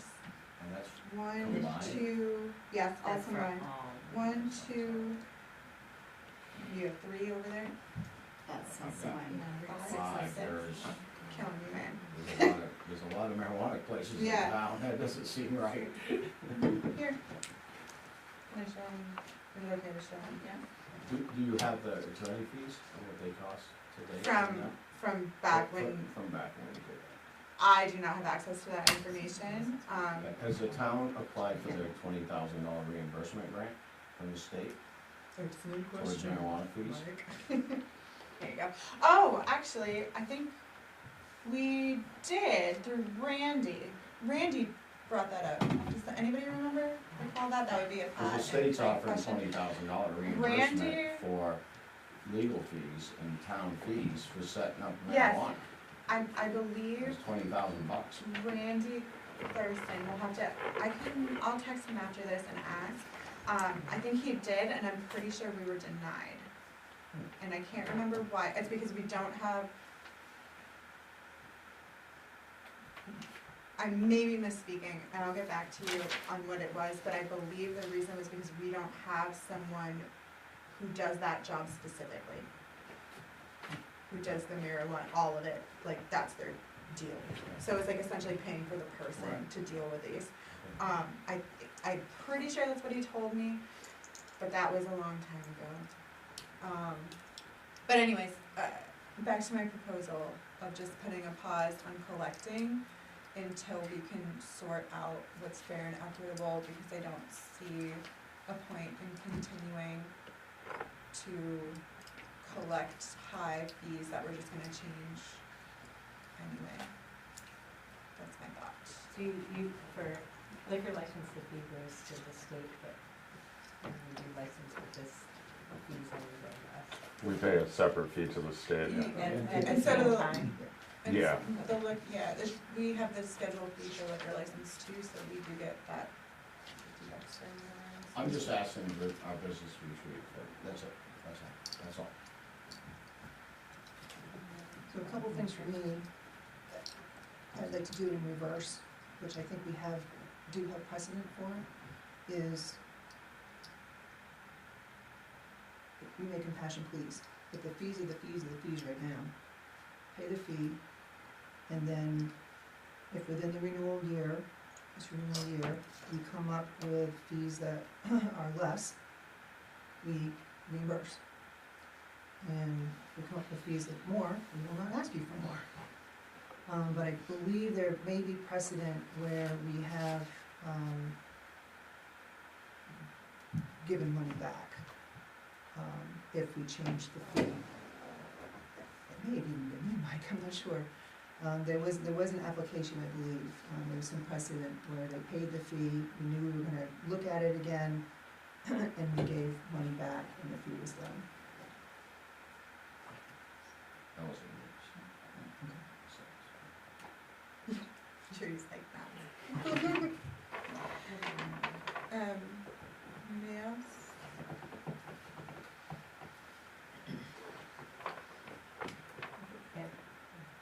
How long will it take for us to get to a decision on these fees? How much time do we need? I don't know. Does anybody have an idea how long it's gonna take for us to figure out what is fair to the situation?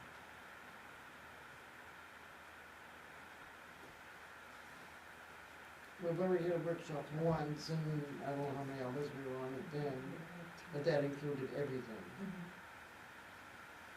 I'm not sure we ended up talking about everything, but we did talk. Yeah. lot that We got thrown off by some. Did we get a little sidetracked though? I think, right, the original action was basically to discuss and make an action on what happened last year, right? Now I think we're sidetracking and moving almost beyond that. No. Are we still trying to get a decision on the specific action? The action from last year happened. Okay. Right? So Are we- that's the fee. Okay, that so is- the February 7th, 2022, that's already been approved. That's approved, that was approved at this. Okay, I Yeah, thought yeah. that we were still. No, it's okay, we were just discussing it Sorry. to make sure that it was the I same wasn't here online. that time. So on the bottom of your permit, you both actually crossed it out.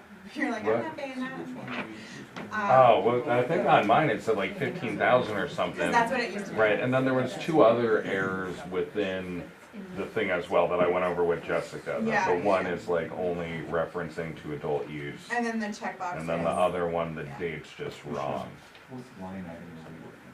It's called a I need to supplement. read it. I need to That's where I thought we were It's the like that. supplemental. That's It's the supplemental. See. Yeah, I get it, I just, like he says, I need to be clear on what we're doing. So we're doing a discussion and action. on the fees that were approved by the board of this, so yeah, I mean, you're saying that the fees are the fees, but that's what this is all about, is to discuss and to take action on that. But the action is already taken on this. What we found is that not all the documentation and the posting of the fees for the town were updated accordingly. Yeah. So now we have to make sure with this information that's been learned, to So make we're sure gonna change everything's it to updated. the 2022 prices and then change it to the 2023 prices later. If we can determine fees to set it as, but I think we should consider. What is this motion? What is in this motion Right that now, we need to do? There's no motion on the table right at the moment, there's a discussion. So and we're consideration. discussing? Yeah, so And we what- have the opportunity to make a motion. If you would like to make a motion. To do what?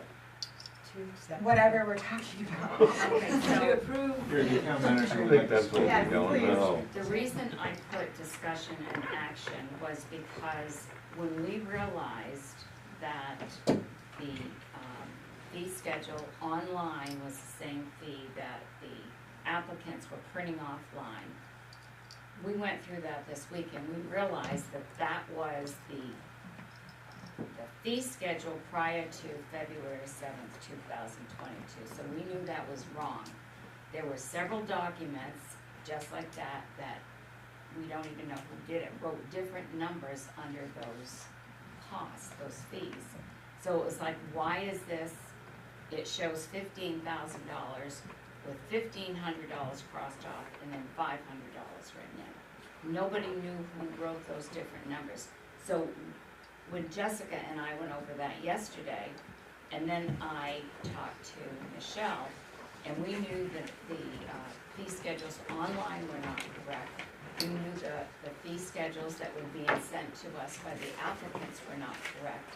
And then we found these minutes where the fee schedules were adopted by the board on February 7th, 2022. Today, Jessica went through all of the minutes for the year 2022 and 2023 to find that there had been no fee schedules brought back to the Board of Selectmen to reduce or increase any fees. So that's, the supplement was done today so that before these two applicants were voted on tonight, you could look at their fee schedule, compare it to what you were proposing when you had your workshop a few months before I got here, and then maybe charge them those same fees. In the case of both of them, the dispensary fee showed $500 on that application, and I think that's what you expected to pay, right?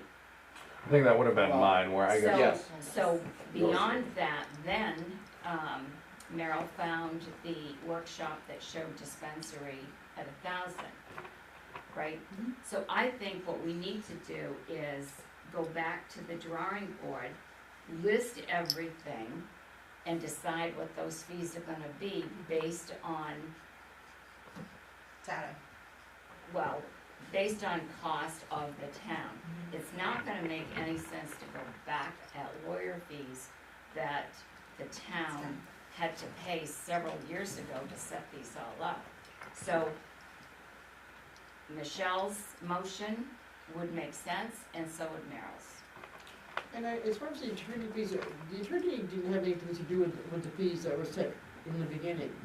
Well, Because when I was running the Mineral Committee, we did compare other towns, but we, as a committee, did not set the fees. It was set by the select board. Right, but And so the attorney had no say in that whatsoever. no, the attorneys that charged towns, way back when the towns all did this, and I remember, I was in Freiburg at the time. Our attorney there did not set the fees or anything. The attorneys read the applications, read the processes that we were going through. So we had to hire, as a town, the attorney to make sure that everything we had was legal with the law in starting out. So those attorney fees are not, we don't have those attorney fees today. We did back then. So it's not gonna make any sense to go back and say, what did it cost the town for attorney fees when these were set up? I mean, God, I retired in 2019. That happened long before that when I was in Freiburg. So we need to look at today what it costs today. Right, and I was on the board in October, in 2019, when, June of 2019, the ordinances got passed. And then, in the fall, the selectmen were charged with coming up with an application and also with the fees. The one and only meeting that I missed was October of 2019, when they did set the fees, and I do know the discussions prior to actually setting the fees, there was that discussion about the attorneys, they were anticipated to have heavy action in helping to set up everything up. And I know we looked at other towns, and Farmington's was one of them, and that's how those rates got set. And they were set as high as they were because it was costing attorney fees. A lot of town employees, the code officers, the town managers, the clerks, all were spending time on doing all of these things. And so there were a lot of costs that were into it. Not only that, but I remember a workshop after training, after seminar, that we all went to. Yeah. There was I went to a 2-day seminar in Freeport where individuals from Colorado came and did a workshop in Freeport. So it cost the towns money to go to those workshops and everything, so we don't have that today. I think, after hearing all of this, that what we need to do is ask our town manager to put together a fee schedule that makes sense of what it costs our town to do that. We're not those people. Our town manager does that, knows, that's her job, is to put that together for us. And I think we should just lay it on her unless she tells us not, that she's not gonna do it. As long as I don't have to do it tomorrow. That's right. I mean, I agree with that. That's agreeable. But you understand what I'm saying? Yeah, we can't figure that out. Yeah, That's not our purview. So in the meantime, we have to make decisions to whether or not we're gonna go and charge the 2022 Either give them, oh, pardon. 2022 fees, which is on our agenda, or if we're going to, as Michelle suggested, well, that would be the fees you were talking about, right? Yeah. And then get the refund if necessary. Yeah, and we refund when we make the next decision and put this as an agenda item So I would like to make a motion that we put the 2022 fees for marijuana on the that renewal applications. I don't even think you need to make that motion. I think what it is you would have to make a motion that if we change the fee schedule in the next coming months, that they get some type of rebate to, come in alignment with whatever the fee schedule Okay, is. so I can do that. Right, right. Once it's on the Wait. table, we Yeah, can have okay. discussion. Yep, so I move with the renewals, applications for marijuana, various entities, that we reimburse the difference of any future fees in the current renewal year, that may be less than the fees are currently for February 7th, 2022. Makes sense. Second. Okay, Mike, you know. Yeah, I just, I think Sharon had a great idea that we're past the attorney stuff. This is, what's it cost to administer this thing, but my opinion is on like tiers and stores and everything, there is no difference. That paperwork is the same. There isn't. The only thing that has to do with the tiers is how much marijuana you're growing in there. And the more marijuana you grow, the more they wanna make, but that has absolutely nothing to do with you guys filling out this permit. I will say Cause that the permit's the same. it would be comparable, to how we address restaurants and hotels, Right. it's based on capacity. Exactly. So I think, it's something to look at, but the tiers aren't necessarily the problem, it's the number. And, John? Can I make a suggestion? I'll work with Sharon, I think you'd mentioned about Sharon establishing the schedule of fees for marijuana. I'll work closely with Sharon, and I think, just a suggestion, maybe we have a group discussion with some of the locals, marijuana distributors in this area, and try to establish what that agreeable fee could be. Or try to get some input from them to kind of understand what that, how can we establish a fee? Is that something that, Sharon, I can definitely help with some of the legwork, maybe getting with some of these. Some of that'll work, but the other thing is we need to know what our ordinance states. I know one ordinance I'm familiar with, the code officer has to even re-inspect renewals. So I don't know what your ordinance states here. I would He have has to no read. inspections on us at all. No, Okay. it's all the state. Just, when you're looking at this, please, just, when I fill out the paperwork for my store, when I fill out the paperwork for my cultivation facility, when I fill out the paperwork for my, manufacturing license, it's identical. Okay, so when I give it to John, he does the exact same thing. He looks at it, everything's in line, you get approved here, renewed, and he emails it to the state. He doesn't come do any inspections, he doesn't do anything. In fact, if you wanted to look at if you want to break things down, when you look at the marijuana permit, the medical side, he doesn't even send that to the state. Right. So, what I'm saying is, Nara does that. compared to tiers, when it comes to you guys and fees, when I hand you this paperwork, this could be any one of my six. There is no difference. Yeah, it doesn't matter. There's absolutely Except for the none. check. None. So we'll take a look at it, we'll Okay. be thorough with that. Yep. That's and- fair. Yeah, I just asked to be fair, because I No, really. absolutely. Okay. I think that we need to put some faith in our town manager, who has experience in doing this, and for her to use her expertise to come back to us with what she has for us. I think that that statement states it all, that they'll take into consideration our business people in town who are doing business here, we're treating them fairly and all that, that's all part of that. And I don't think that we can make that decision, we are counting on you to do that for us. And however you choose to do that, well, I'd like to see what it is, and then go from there. That's what I'm proposing. Okay, so on the table right now, we have the action of collecting fees as the fee schedule determines, and then rebating if, and when we change that fee. And that's good for this year. Sarah, That's good for this year. yeah, Yes. for sure. So, So, I mean. This year is 12 months from today.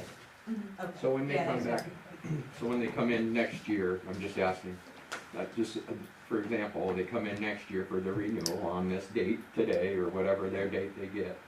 We'll know, we'll have a new reestablished schedule of fee, and should it be lower, they would be reimbursed that.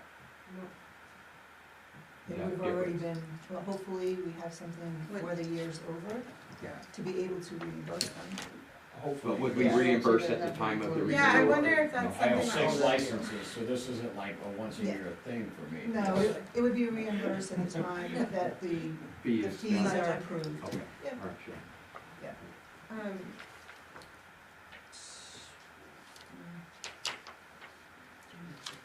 I have no problem paying the full thing here. Yeah, reimbursed. well, I just think my inclination, and you guys can tell me to shut up if you want to, is to put a deadline on ourselves so that we don't forget about this. Yeah.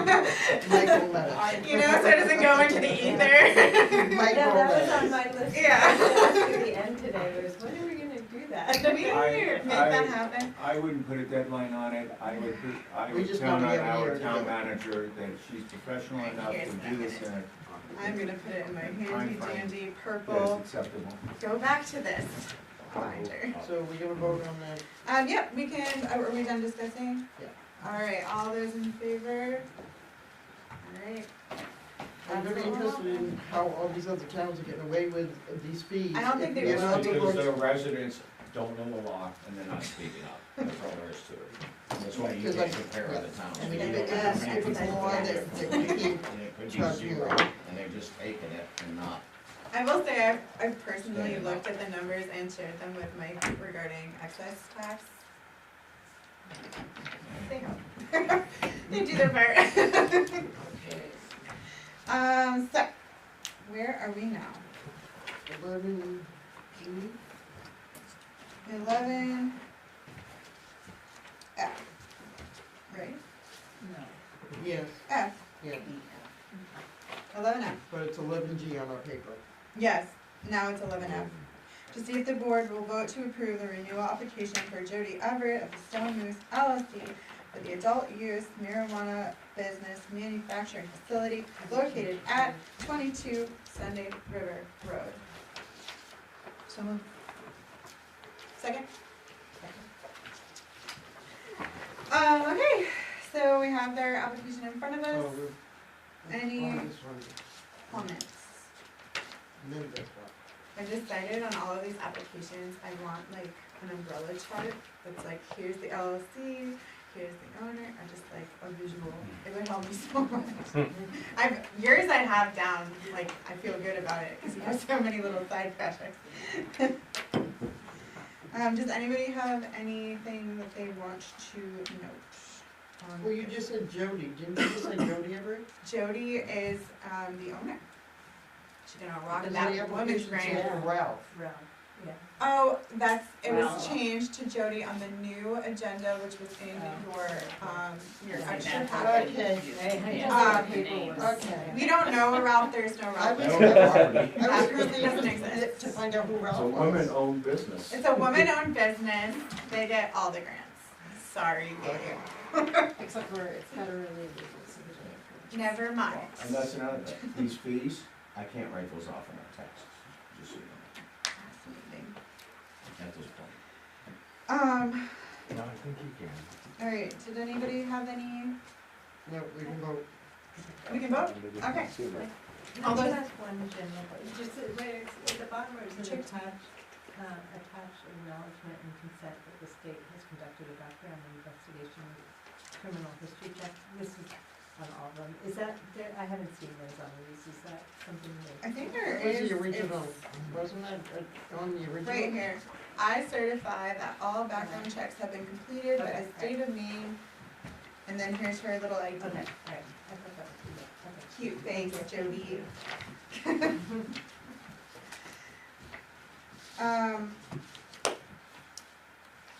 We have a motion, we have a second. All those in favor? Excellent. Thank you. Moving on to Gabe. So we got 11, 2, I feel like I might not have rewritten that certified background check thing, 'cause I think that I wasn't sure if I needed to rewrite or just check the box. Cause I think on that page, there's a box that you check that says like you're gonna do the background check or whatever. Yeah, I remember originally when I did it, I did write a page. it's just I a just little wasn't asterisk. sure, basically, you know what I mean? I'm trying to save paper, How dare you? That's not what these packets are about. not with these It's back about there, but- destroying forests. Yeah. Let me check that. Great. Yeah, I guess we'll, if you wanna just I can- send, I yeah. can write one out on any piece of paper, I guess, right? Yeah. Does it need to have my ID attached to it? I'm not You might have my ID attached in there somewhere else. I think your What ID is the- attached somewhere else, so you should be good. No, it's right Cool. here. Your ID's attached. It's Yeah. here. Sweet. Yeah, on the bottom of the resale or something. Yeah. But I can easily sign something that says I actually attest to the background check thing and. Just, you wanna do that on your copy, on the original? Yeah, if you could do that, that'd be great. Thank you. Cool. Piece of printer paper or something? Sure.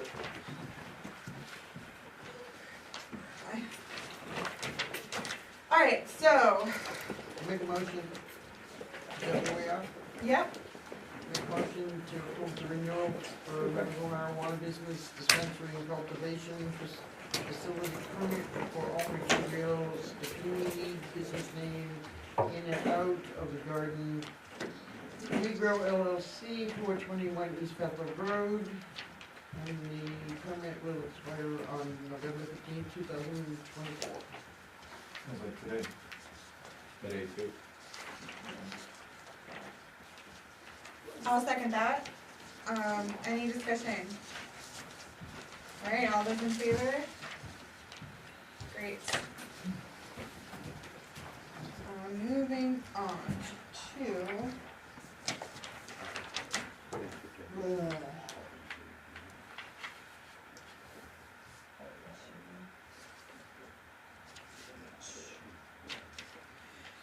Eleven H, to see if the board will vote to approve the agreement between the town of Bethel and DGD Trucking of Rumford, Maine from November 15th, 2023 through April 15th, 2024, or 30 days after the trees are cut, whichever comes first, and all rights of DGD Trucking shall terminate at the completion of this term as may be approved and authorized by Forester New England Forestry Consultants Incorporated and authorize the town manager to sign on behalf of the town.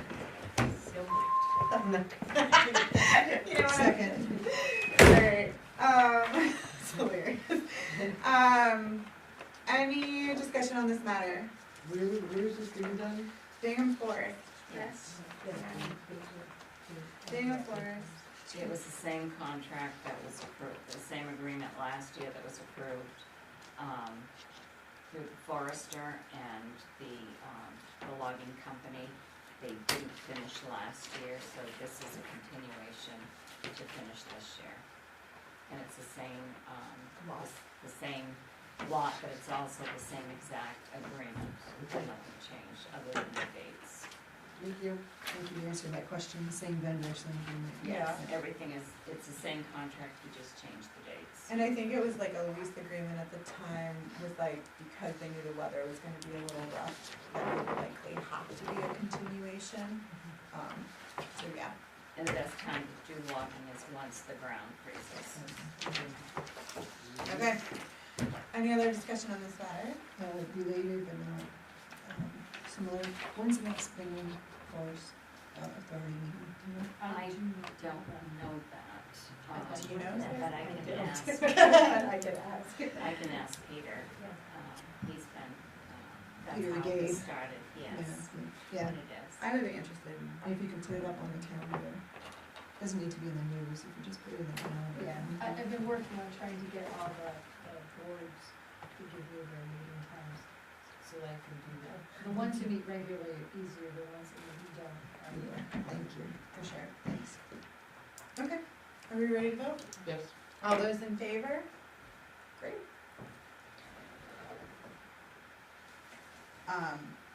I to see if the board will vote to approve the automobile graveyard and junkyard permit for Todd Wilson on the Ford Road.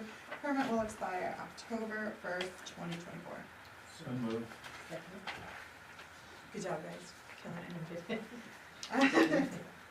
Okay, so this is the one that was before us Last meeting that we tabled because the termination date was 2 years out. And what we did was we pulled the actual statute on junkyard permits. And I did make copies of that too, but I forgot to give them to her. Junkyard and automobile and graveyard junkyards, they expire every year on October 1st. So even if someone came October in 15th. July, October 1st. So even if they came in July for a renewal, it would still expire October 1st of that year. So the one that was approved a couple of meetings back, I pulled that today, that was Goudreau's, right? Yes. That expiration date was November of 2024, I pulled that information today, and I'm going to have that brought back to you at the next meeting, so that you can approve it with the October 1st date. Okay. Okay, before we vote on this, just procedure-wise, were we not supposed to take this off the table? I was just thinking about that too. It should have been an old business probably, but, I yeah. thought that's why we weren't tabling things, because it had to be taken off the Oh, we table. postponed it, that's why, we postponed it until we got the right information. Is that was our verbiage? Okay. We have the minutes, right? Our I'm pretty spirit- sure we postponed it, I think I made a careful tabled last decision time. not to table it. Okay. And all the procedures, if it adds to the clunkiness and of our efficiently going through our meeting, then it's, yeah, exactly. I So- just remember it being brought up before. No, I do agree, and I think I really made a distinct choice to say postpone instead of table, because we didn't know when we'd get the information back. Something at the last meeting was tabled. I think it was. Yeah, it was tabled. Yes, we stated table. Yeah, it was So, tabled. It was tabled? yeah. Okay, so we gotta take that bad boy off the table. And I think it was tabled until the next meeting, which was now, right? Yeah, on Yeah. November 15th, 2023, Yeah. until the next regular select board meeting, so you are Yeah. at the next regular select. board. Okay, so I make a motion that we take the automobile graveyard and junkyard permit for Todd Wilson off the table. Second. Okay, and then I'd make another motion that we, oh yeah, all those in favor. Thanks. And then I make another motion that we approve the automobile graveyard and junkyard permit for So Todd moved. Wilson. Thanks, sir. I'm losing my voice. Okay, All in favor? I think we already discussed it. all those in favor? Hurrah. Okay, so we know what the problem was, we fixed the dates. Are we all good to vote? Okay, all those in favor? We just voted. We just Yeah, voted. you did. Okay. Come on. Past your bedtime or what? My child woke up at 2 a.m. this morning, so I'm like losing steam quick. But I'll try to keep it together for you guys. Alright, so we are on 11J now, discussion and recommendation for the town manager and selectman Del Duca to discuss the law enforcement agreement with representatives from Oxford County. Okay, we're finally getting down to discussing this contract, and we are gonna have a meeting with Wainwright, and he asked that before we schedule that meeting, that there is kind of a rundown of what our issues are, so that he can prepare himself to answer questions. So this is our opportunity to tell Sharon and Frank exactly what we would like discussed at these meetings, and yeah, that's it. So do we just wanna go down the line, or how would we like to address this? Okay. When is the deadline? I'll take that. We haven't scheduled it yet, Wainwright wants us to do it. So we don't get through it tonight. we have at the next meeting. Well, I can state that one of the things that I find that's very important is the staffing, and the lack of staffing, and his staffing and lack of staffing Yeah, is paramount, and also if, how they figure out the cost to us based on if he's paying overtime, are we picking up overtime yeah, because he's got the lack of staffing, would be on my mind to get answers to. And also, are we getting the coverage, and when we're not getting the coverage, is that being deducted from our bill, contract, that's important to me. There's another question I would like to ask is how can we help him do his job, his department do their job better? Is there something that we're not doing or can do to help facilitate their efforts? yeah. Sarah? Get more help. Pardon me? Recruit more Well, officers. Yeah, I mean, that would be interesting to hear what his answers are to those questions. Yeah. Sarah? Is that all you have? I'm sorry for hearing that. Well, that's what I have at the moment. Okay. Yeah, I'm not sure. I mean, I read through it, but I feel like I don't know enough yet to Fair. tell you. Okay. Pat? Mine is, I still, I requested it at the first meeting that we had, and I'm still looking for the, cost of having coverage from 7 AM to midnight. To be different than the 24/7 Then coverage. to read yes, Mhm. as opposed to the 24-hour coverage, and the reason I'm asking for that is because when we got the first 4 months, when we first started getting the reports, we get a package of 4 months worth, and I counted 30 calls in 4 months after midnight.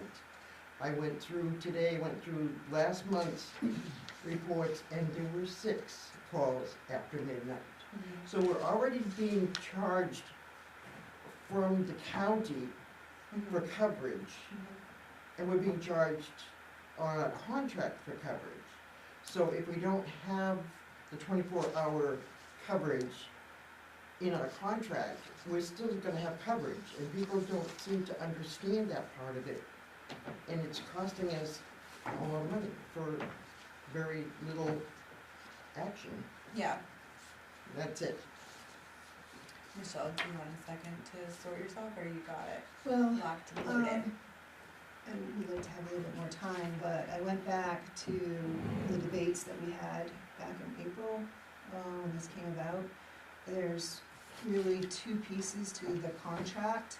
There's one, the agreement for the law enforcement services, and then there's the annual, cost that needs to be reviewed. Those in particular, I'd like to take a little bit more time because the conversation we had at the budget committee when we first proposed what we had, we did push back a little bit on it, and the county came back with revised prices. So I was, and that was from reading exactly in the contract and holding them accountable, i.e. administrative costs. But as far as the actual agreement part, I agree with, I think everybody said it in a little bit different way, definitions. What is the definition of 24-hour coverage? How do they understand it? And what are the other options? And please define those. Yeah. If I go through the contract on page 1, Article 1, C, I have that highlighted. That's really on the sheriff's side. I don't think he's gonna give that up, but that's really on the sheriff's side. Page 2, maybe I can give these to you, Sharon, is 2.1. I have highlighted C. These are specific performance pieces that I don't believe have been fulfilled or managed or enforced to be fulfilled. Also on that page under F, there are some services that are to be at no additional cost to us. I'll make sure that is all set. Page 3 is the reciprocity piece. Page 3, G and H. is the reciprocity that we're talking about when the deputies get called away, what our coverage is meant to be. Going down to the administrative responsibilities, we really want performance. We want that schedule of assigned deputies and such.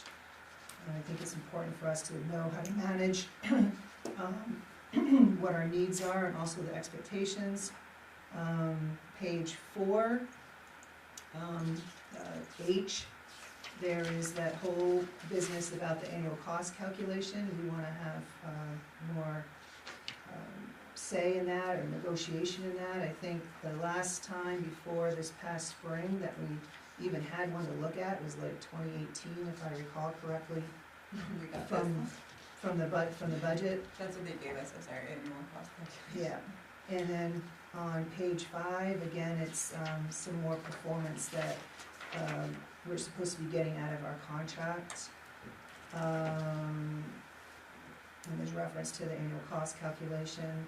The big one on page 5 is Article 7, representation to the County of Oxford County. That's really our consumer protection.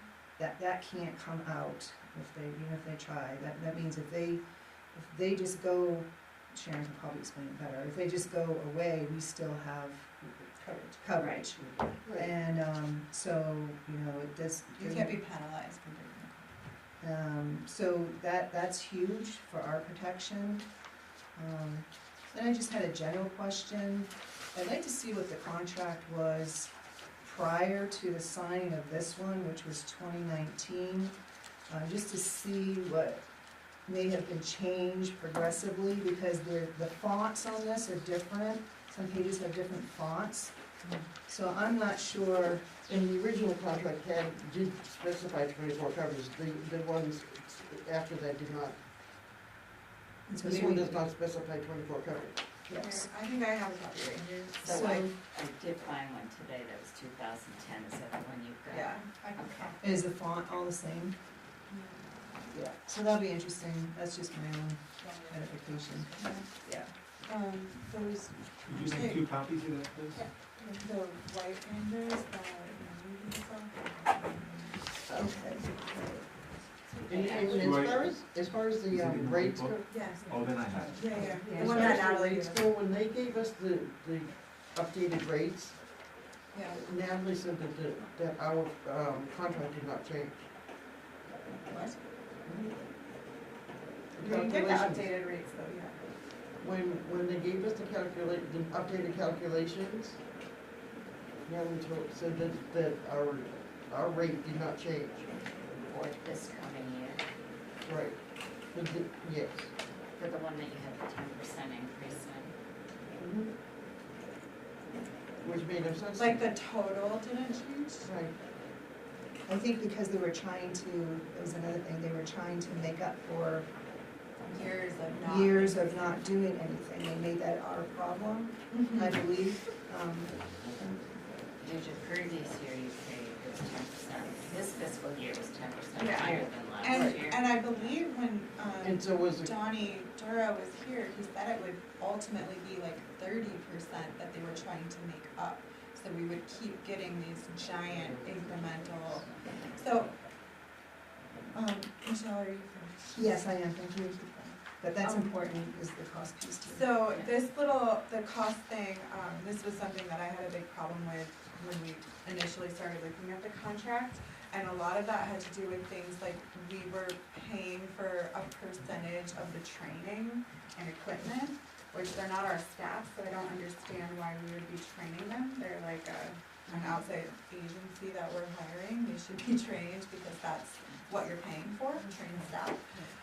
So I had an issue with that. I also, I think we fixed the math, but it was based on what their total number of, like in their ideal world, if they could hire out, it was based on that number instead of what they actually had for people. And I thought that was not quite fair, but I guess that I was thinking about it like maybe the way to compromise is to have, more of like a budget for the contract, and if they are at full staff and we are getting that 24/7, then like, here's that amount, but if they're not at full staff, we're not gonna pay for full staff, cause that's not money that they're spending. So I don't know if there's a way to negotiate like you pay for what you get kind of thing, and if they just don't have the capacity to have 2 people in our area, we shouldn't have to pay for 2 people to be in our area. And then another thing was just terms.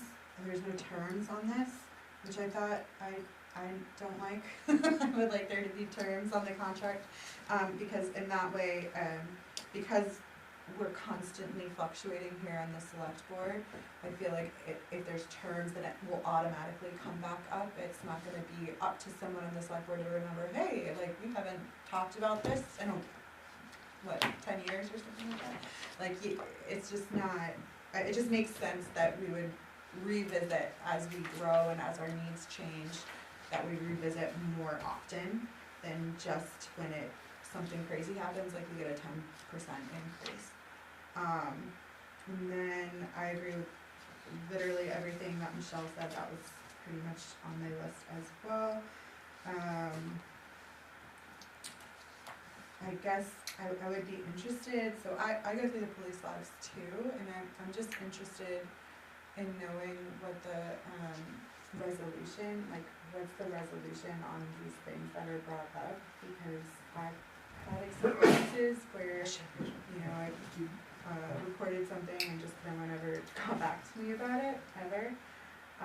So I don't know what their policies are and what kind of service to expect from the police, but like, I don't know, if someone break into your house, sometimes you just wanna know what happened with that. Yeah, just like our 2 break-ins. Yeah, it's just like, what happened? I've called twice, I have no response. Yeah, Everything's yeah, working, and so we can address that as well. I definitely think it's a common thread for a lot of people in town to have like, well, what's the resolution of all of these things? Cause yeah, if you go out for 40 calls, but 20 of them are the same call, and there's no resolution ever, and it's just moving on. And as far as like, you know, making up the budget, I really have to prosecute people. And that's not really our fault that that's not happening. So I just don't wanna see municipalities take the brunt of the justice system not following through on what these cops are doing. It has to be mighty frustrating to be a policeman right now. Yes. Mr. Bennett, Mr. Jim Bennett of Bethel. So, on the public side, Yeah. a couple of things. When we first swapped over to them, we wanted 24/7 coverage. Yeah, that was the. Our 24/7 coverage as a town, we figured that meant we got a deputy here 24/7. Which is different, that's patrolled 24/7 as opposed to 24/7 coverage, that just an officer's gonna come from wherever. Right. And so, that's where the sheriff played that game for many years. And then after, I think it was 2 years after we voted in, we turned around and we said, we want 24/7 coverage with an officer here. Yeah. And it worked for a little while, and then they played their game and went about their own thing again. The stuff that the town of Bethel, the residents of Bethel are teed off about, little things like they won't enforce any local ordinance. You can sit there and block a fire hydrant, you can park on a corner, you can run a stop sign in front of them and they don't do anything. And people see it and they're annoyed about that. They're annoyed when vehicles go park on Route 2, right in front of the do not park signs, and the cops don't do anything. Yeah. It's very frustrating as a taxpayer to see this and see our money being wasted because they're not doing their job, because they just, I'm not gonna blatantly say it, they're lazy. They don't wanna do anything. Alright. Well, let's But let's that, avoid okay, name calling. that's all, I'm gonna pause on it. But as far as, it's hard on the other side, they do have a job. And we had a call the other night where they were there, and then they took the person, they gave them a ride down to South Paris because the person was, people were coming up to help, or to get the person, they were coming up from Mass. So the officer drove them down to South Paris where they could sit there and wait, so we didn't have anybody for almost 2 hours by the time he did his loop and did his paperwork and then came back. We understand that, and it's hard, you can't move somebody and somebody ends up having to go down there. Yeah.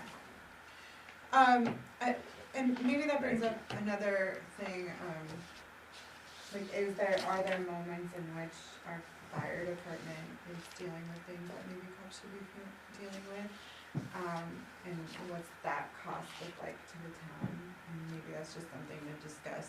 I don't know if it would have any bearing on what the contract is, but it's just something that would be interesting to look at.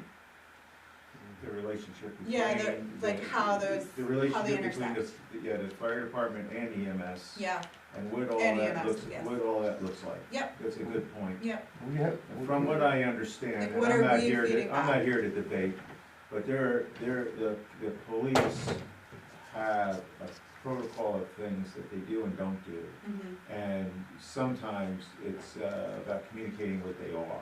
yeah. So that would be something else that might be. Michelle's definitions Yeah. would be Yeah. very great. So that would be something that should be on the topic of conversations, and be lumped into definitions. Okay, We have a very good working relationship with them, and we enjoy that, we take pride in it. And they have to, sometimes they have to go out, and so we do traffic control or whatever. Sometimes it's the other way. It just happens. yeah. So I'll work on this information, putting together a list, and in the meantime, if there's anything you want to send me by email, just do that. Okay. Everybody else? Where did we should, like, have the numbers? I was gonna ask about Well, that, that's sheet from- we just had. So It's on it's the budget from last year's budget budget committee, meeting. yeah, last year's budget committee, so Donald Dura came in, and I would assume it might be in some email exchanges between him and Natalie, because it was in our packet at one point, but it was the original, what they were calling it was the annual, what was that term? The annual cost, Something. The annual cost something, it's in the contract, whatever that document that they keep referring to. Yeah, That is what that was, but it wasn't, it's not comprehensive at all. It was very like, Vague. it was very much like our budget. And that there was a line and then it was like just a number and we don't know the breakdown within that, no detail whatsoever. And then a lot of that included administrative things or equipment or training, but it would just say training, it wouldn't say like a specific type of training and why that would be a cost to Bethel as opposed to cost at the county level, you know what I mean? So it was just, we asked him to redo it and he came back with some other thing, but I don't think anything ever came of it. All right, I'll yeah, check the I can, budget book and see. I can scan it to you. Yeah, why don't we Should scan it? probably, I don't know, yeah, I'll just scan it to you Okay, and you now can we can distribute it, yeah. Yeah, that would be awesome. Okay, anything else to add to this discussion from anybody? Feeling good? Alright, off to the races. Let's see, warrants. Well, there was one thing, I thought you had brought up, something about having like a, backup if Frank couldn't make the meeting. Oh, didn't we choose you for that already? Oh, I thought we had. So, I would like to make a motion that we, elect Pat McCartney to be, a second in case Frank ever can't make one of those meetings, so that we have representation on the select board at all times. For these things. You made a motion. Yeah, I did. Okay, any discussion on the matter? I expect you to go to all of them, though, Frank. No Christmases off, okay? All those in favor? Great. So that is done. Thank you, Pat, for reminding me. Warrants. We are looking at accounts payable warrant 2024-21 in the amount of $386,517.98. Second. What just happened? I feel like I had a little stroke. We both said second, right? No, I was gonna do the motion. You did the motion, so you I was moved? gonna do the motion, yeah. Okay, you moved, Michelle seconded it, okay. God, I just heard it all together in one, and I was like, what just happened? Okay, any questions regarding this warrant? Well, the first part of that one was all electricity, right? The central main power? Yes, right. For all I was of just wondering, like, if we, do anything to consider, like, options to reduce our electricity use, like solar, or, I did get a letter from Efficiency Maine as a municipal officer, and I went on the website, but there are some incentives for, So Sarah, I started with the Community Resilience Partnership, and I am just exhausted and do not have time to continue that work or to even apply for a secondary grant. I haven't applied for a secondary grant. If that's something that you would want to take over, I would be very happy to unload that upon you. Sure. It's a committee or it's a? So it is a committee, and we do have members. They're Scott and Jenny Mae Wheeler came, and it was Randy at the time. So I guess maybe it would be John if he was interested, and whomever else wanted to come. But essentially, it's a grant program through the state, and our town is signed up to engage in it if we want to. We did get that one grant for $50,000 for wastewater. Yeah. One day that will be paid. And then, so no other grant cycle has been applied for because I just didn't see us having the capacity to keep up with the quarterly reports. Is it appropriate for selectmen to be writing grants? Well, I got approval, so yeah, it is. I asked, and you said yes.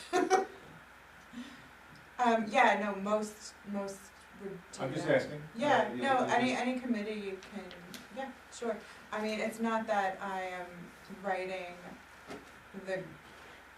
a matching grant. If it was a matching grant, that would be a different situation. That would be committing the town to some type of cost. But I had town manager approval and select board approval, and, yeah. I mean, so it is I think so.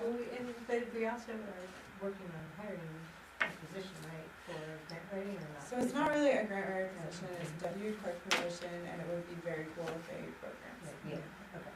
Their job would be, so. Yeah, but their job would be out Yeah, there. So if the board gave the select person the permission to do the grant, to work on the grant, then that's appropriate. appropriate. Yeah, okay. But prior to that, to even act on the grant, because we're basically in place of the legislative body, that town manager would bring for approval to say, hey, do you want to do this grant? And then we say yay or nay to do it. Because it's usually, if the grant falls through, then it's a burden on the town, so that's why it comes through. So as long as that was done, then Yeah, then that's correct. we're all set too.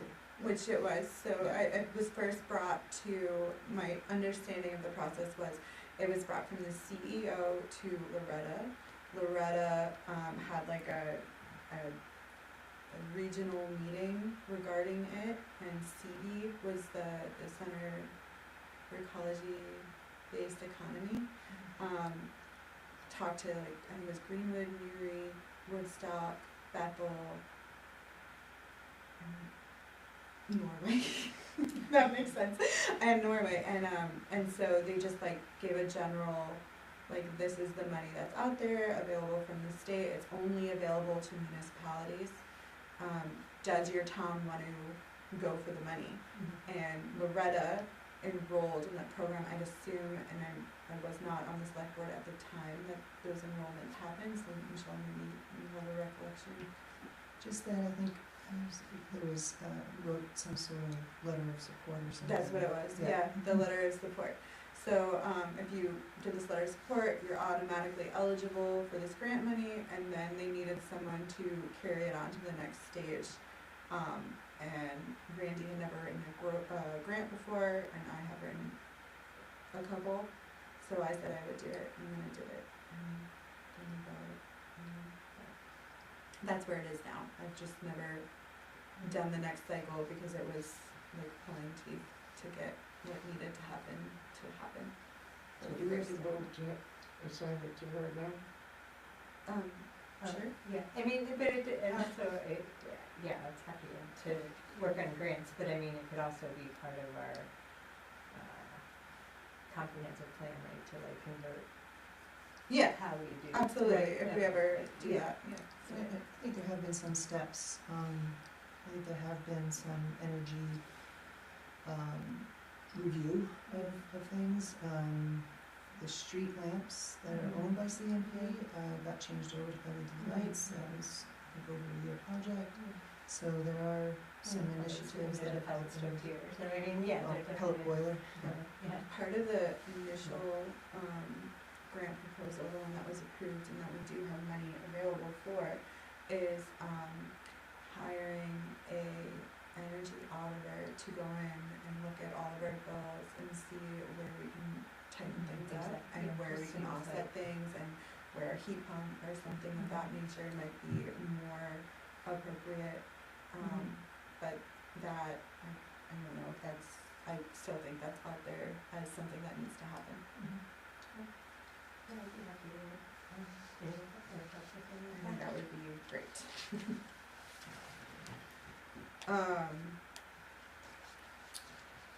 Back to the warrant.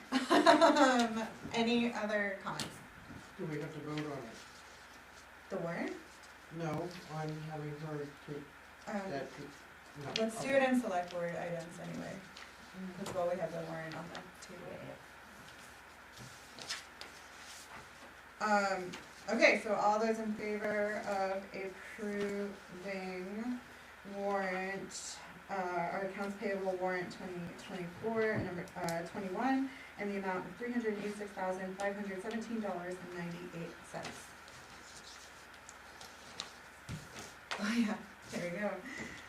All those in favor. Okay, 12B, to see if the board will vote to approve accounts payable warrant 2024-22 and the amount of $112,687.61. So moved. Higher than normal? Second. Did you say higher? No, did you seem higher than normal, the amounts? No, well, you have to look and see what's being paid, Yeah. so, Oh, it's just because it's like the end of the year, so we're just gonna. The school one. the school is School in the one. one that's over 300,000, which, 3 to 12. that counts for that one. Payroll is this one. I would like to say, I like the way these warrants look, and it was very easy to go through them. So, And so thank you very much. yeah, I I definitely. like the new format, it works very, very well. All right, any comment on these? Is the payment to the library like a once a year thing? That's an annual payment to the library, that's the amount that was appropriated at town meeting. And they request when they want it, and we just received their request to pay it, so yes, that's what was approved at town meeting one time. Yes, that's right. Okay, all those in favor? Perfect. All right, now we're in select board items. Sarah, did you want to talk about taking over Community Resilience Partnership, and I can give you all the information. Sweet. I'll make a motion that Sarah Southam is our representative for the Community Resilience Partnership from here on out. Any discussion? Hearing none, all in favor? So is this something that meets regularly, or? It could 100% meet as regularly as you want it to. So I would be the one who would call that. Yes, you're in charge now. You do whatever you want. Thank you so much. You better give her some background. I will, yeah, oh yeah, I have very much. I motion, Pat seconded, and everyone agreed. Make a motion to adjourn. Oh, Select board item, Michelle? just really quick. And I thought Sharon would take this. So, happy to say that this was on November 13th from the broadband. A few minutes ago, the Maine Connectivity Authority approved grant funding for First Light to build out fiber to unserved locations in the Mahoosic region and the rest of its service area in Oxford and Androscoggin counties. Wow. So it's super exciting. Maybe Sharon can send it around.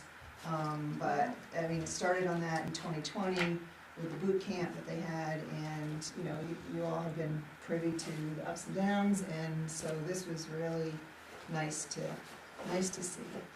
And I didn't put that on my manager's report. I started to, and I said, no, I'm gonna let Michelle do that. Oh, well, thank you. But yes, that was an excellent thing, and Mia Purcell had called me last week. I knew that meeting was gonna take place the other day, and then I forgot about it until I got her email. But Bethel will be able to be included in that. We wrote out the article. Yes. Yeah, but we put the money somewhere else now, didn't we? You did, but one thing that Mia did tell me is even though you didn't do a contribution, Bethel's still entitled to some of that. They were still hoping that you would redirect back a portion to this, to go towards it, because Greenwood, Woodstock, and the county did. So if you wanted to consider taking a portion from wastewater treatment and putting back into this, you can, but you will still get, you're still going to be included in what Bethel will be entitled to for broadband with this grant. It's over $5 million grant. Well, Yeah, it was very good. That's one of the things I made sure to copy was what is financial, if any, commitment that Bethel would have to do, and or any other kind of commitment. Are we going to have to say we're going to promote it, or we have to send out literature to our taxpayers, or I don't know if there's any other I commitments. don't know the answer to that. Yeah. I will have conversation with Mia about that. no, I'm sure they'll have other meetings, the joint meetings like we had before too. But that's just exciting news for It is. us and the whole area. So kudos to everybody on that. So real quick, the dome, did that get fixed, or is that, are they able to? The sand dome. I Wasn't don't that know on what that is. From the. I don't think that was gonna be done. Weren't they gonna try to get it done before winter? Yeah, no, yeah. Sorry, No, that was there's spring. sand already in it. No, yeah, that's what I thought, because they said they We were had the put the salt, engineering report. they were gonna put Yeah. the sand or whatever in this winter. Well, I just wanted to make sure they were all set, and it looks like they got a lot of the paving done, if not all of it. I don't know. I think, I believe what Scott told me is everything has been completed, but I can confirm that. Yeah, that's great work. that they're Yeah, doing. good job. But I don't know anything about this dome. Is this sand dome, so there's It's no the- storage? Winners. Oh. It had a crack in it. Yeah. Oh, okay, all right, I'm sorry. I know what you're talking about now. I don't know if it's complete. Okay. I think it was getting put off because they had to get sand. Right. Yeah. It has to get in by like They had to order it by a middle of certain time. October. Well, we did, I do remember when we did the bids for sand, it was part of the bid to see if we could leave it at their sand pits until we could Right. sort out the Until dome. it's fixed. Yeah. And then we tried to move things fast along, like, waive the bid to Yeah, fix it. so and that it stuff. So can. I was just kind of Yeah, curious yeah, to see No, if, you're totally right. to see if it got through. And then I have one more thing, that hearing Ethel Bisbee updates over the last couple of weeks and the work that they've been doing, it made me stop and think about uses there. And we had a presentation this past summer, along with broadband update, was the Mahoosic Housing Code audit. And the gentleman came to talk to us, Russell Preston from Principal Corporation, and I believe he also has a residence or second residence in Woodstock. And he had diagrammed out housing on the Ethel Bisbee lot with the building still on it. And we never really followed up on that, and it's something I'd like to see. We were supposed to know it was Ethel Bisbee.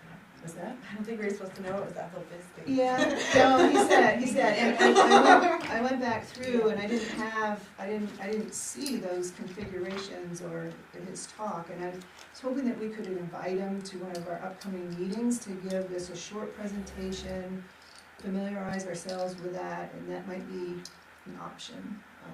Yeah, but to have explored.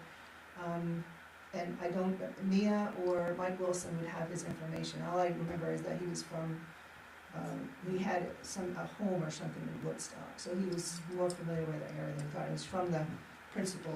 And maybe invite person. the Ethel Bisbee committee to that presentation. Yeah, I mean, Just so yeah, we can right, see. right, or, you know, we can vet it and see if it's something that we wanna pursue or Mahoosic something. housing. But wasn't the focus of what he was saying was, I mean, he had models, but he was talking about changing the code of building. That was part of the whole To make it, piece, make it more attractive. or fat, What were so the? that there were models that you could just like. Bisbee lot, though. No, No, it was, but it was, he wasn't really like, to oh, encourage here's my developers. model, like, that I'm sort of selling this development. I think he was saying, Yeah, if you design something like this that had a, like, you would, there were these models that you could just accept. Yes, Build, yes. Part of the, building code. part of the town's participation in this audit was they did go through the code and make recommendations, and they also had a parcel of land. They had a parcel of land from Bethel, a parcel of land from Woodstock or something, right? Yeah, they did. And they kind of did it out, but it just was there, done in 45 minutes. And Yeah. I would like to have him come forward again, just to give him, see if it's something we it would want. also But be, it's in reference to the Ethel Bisbee lot. They used not- the Ethel Bisbee lot as an example. but And it had the building still on it too. I think the purpose of the presentation was to kind of illuminate some of the code that might be holding back developers from wanting to engage in projects here in Bethel. So I guess that would be a really important part to me, is to know exactly what those conclusions were and see if it's something that ORC would want to look at or not. Yeah, well, there is some of that, but I'm just interested, because they had Yeah. connections to developers and other companies that might wanna come in, depending on what we had for codes and stuff to do housing development. So,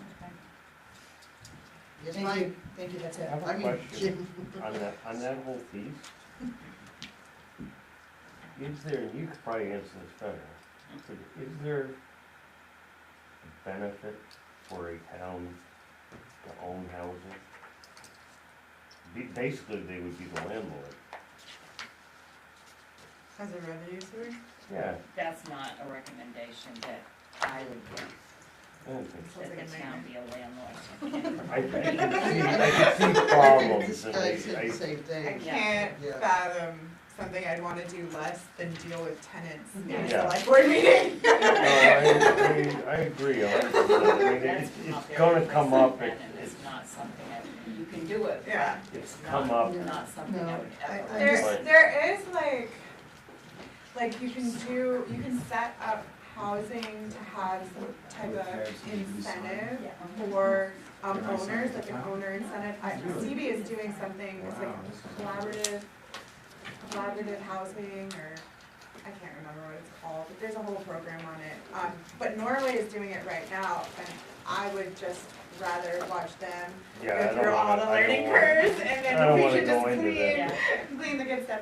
Can I hear adjournment? Motion, move. Okay, second, all those in favor? Yeah. Hooray! Did he already also talked about a grant that we could be part of to, There's different, yeah. I just wanted to be They're refreshed on it. codification. Yeah, we have to re-up again, now that the elections are over.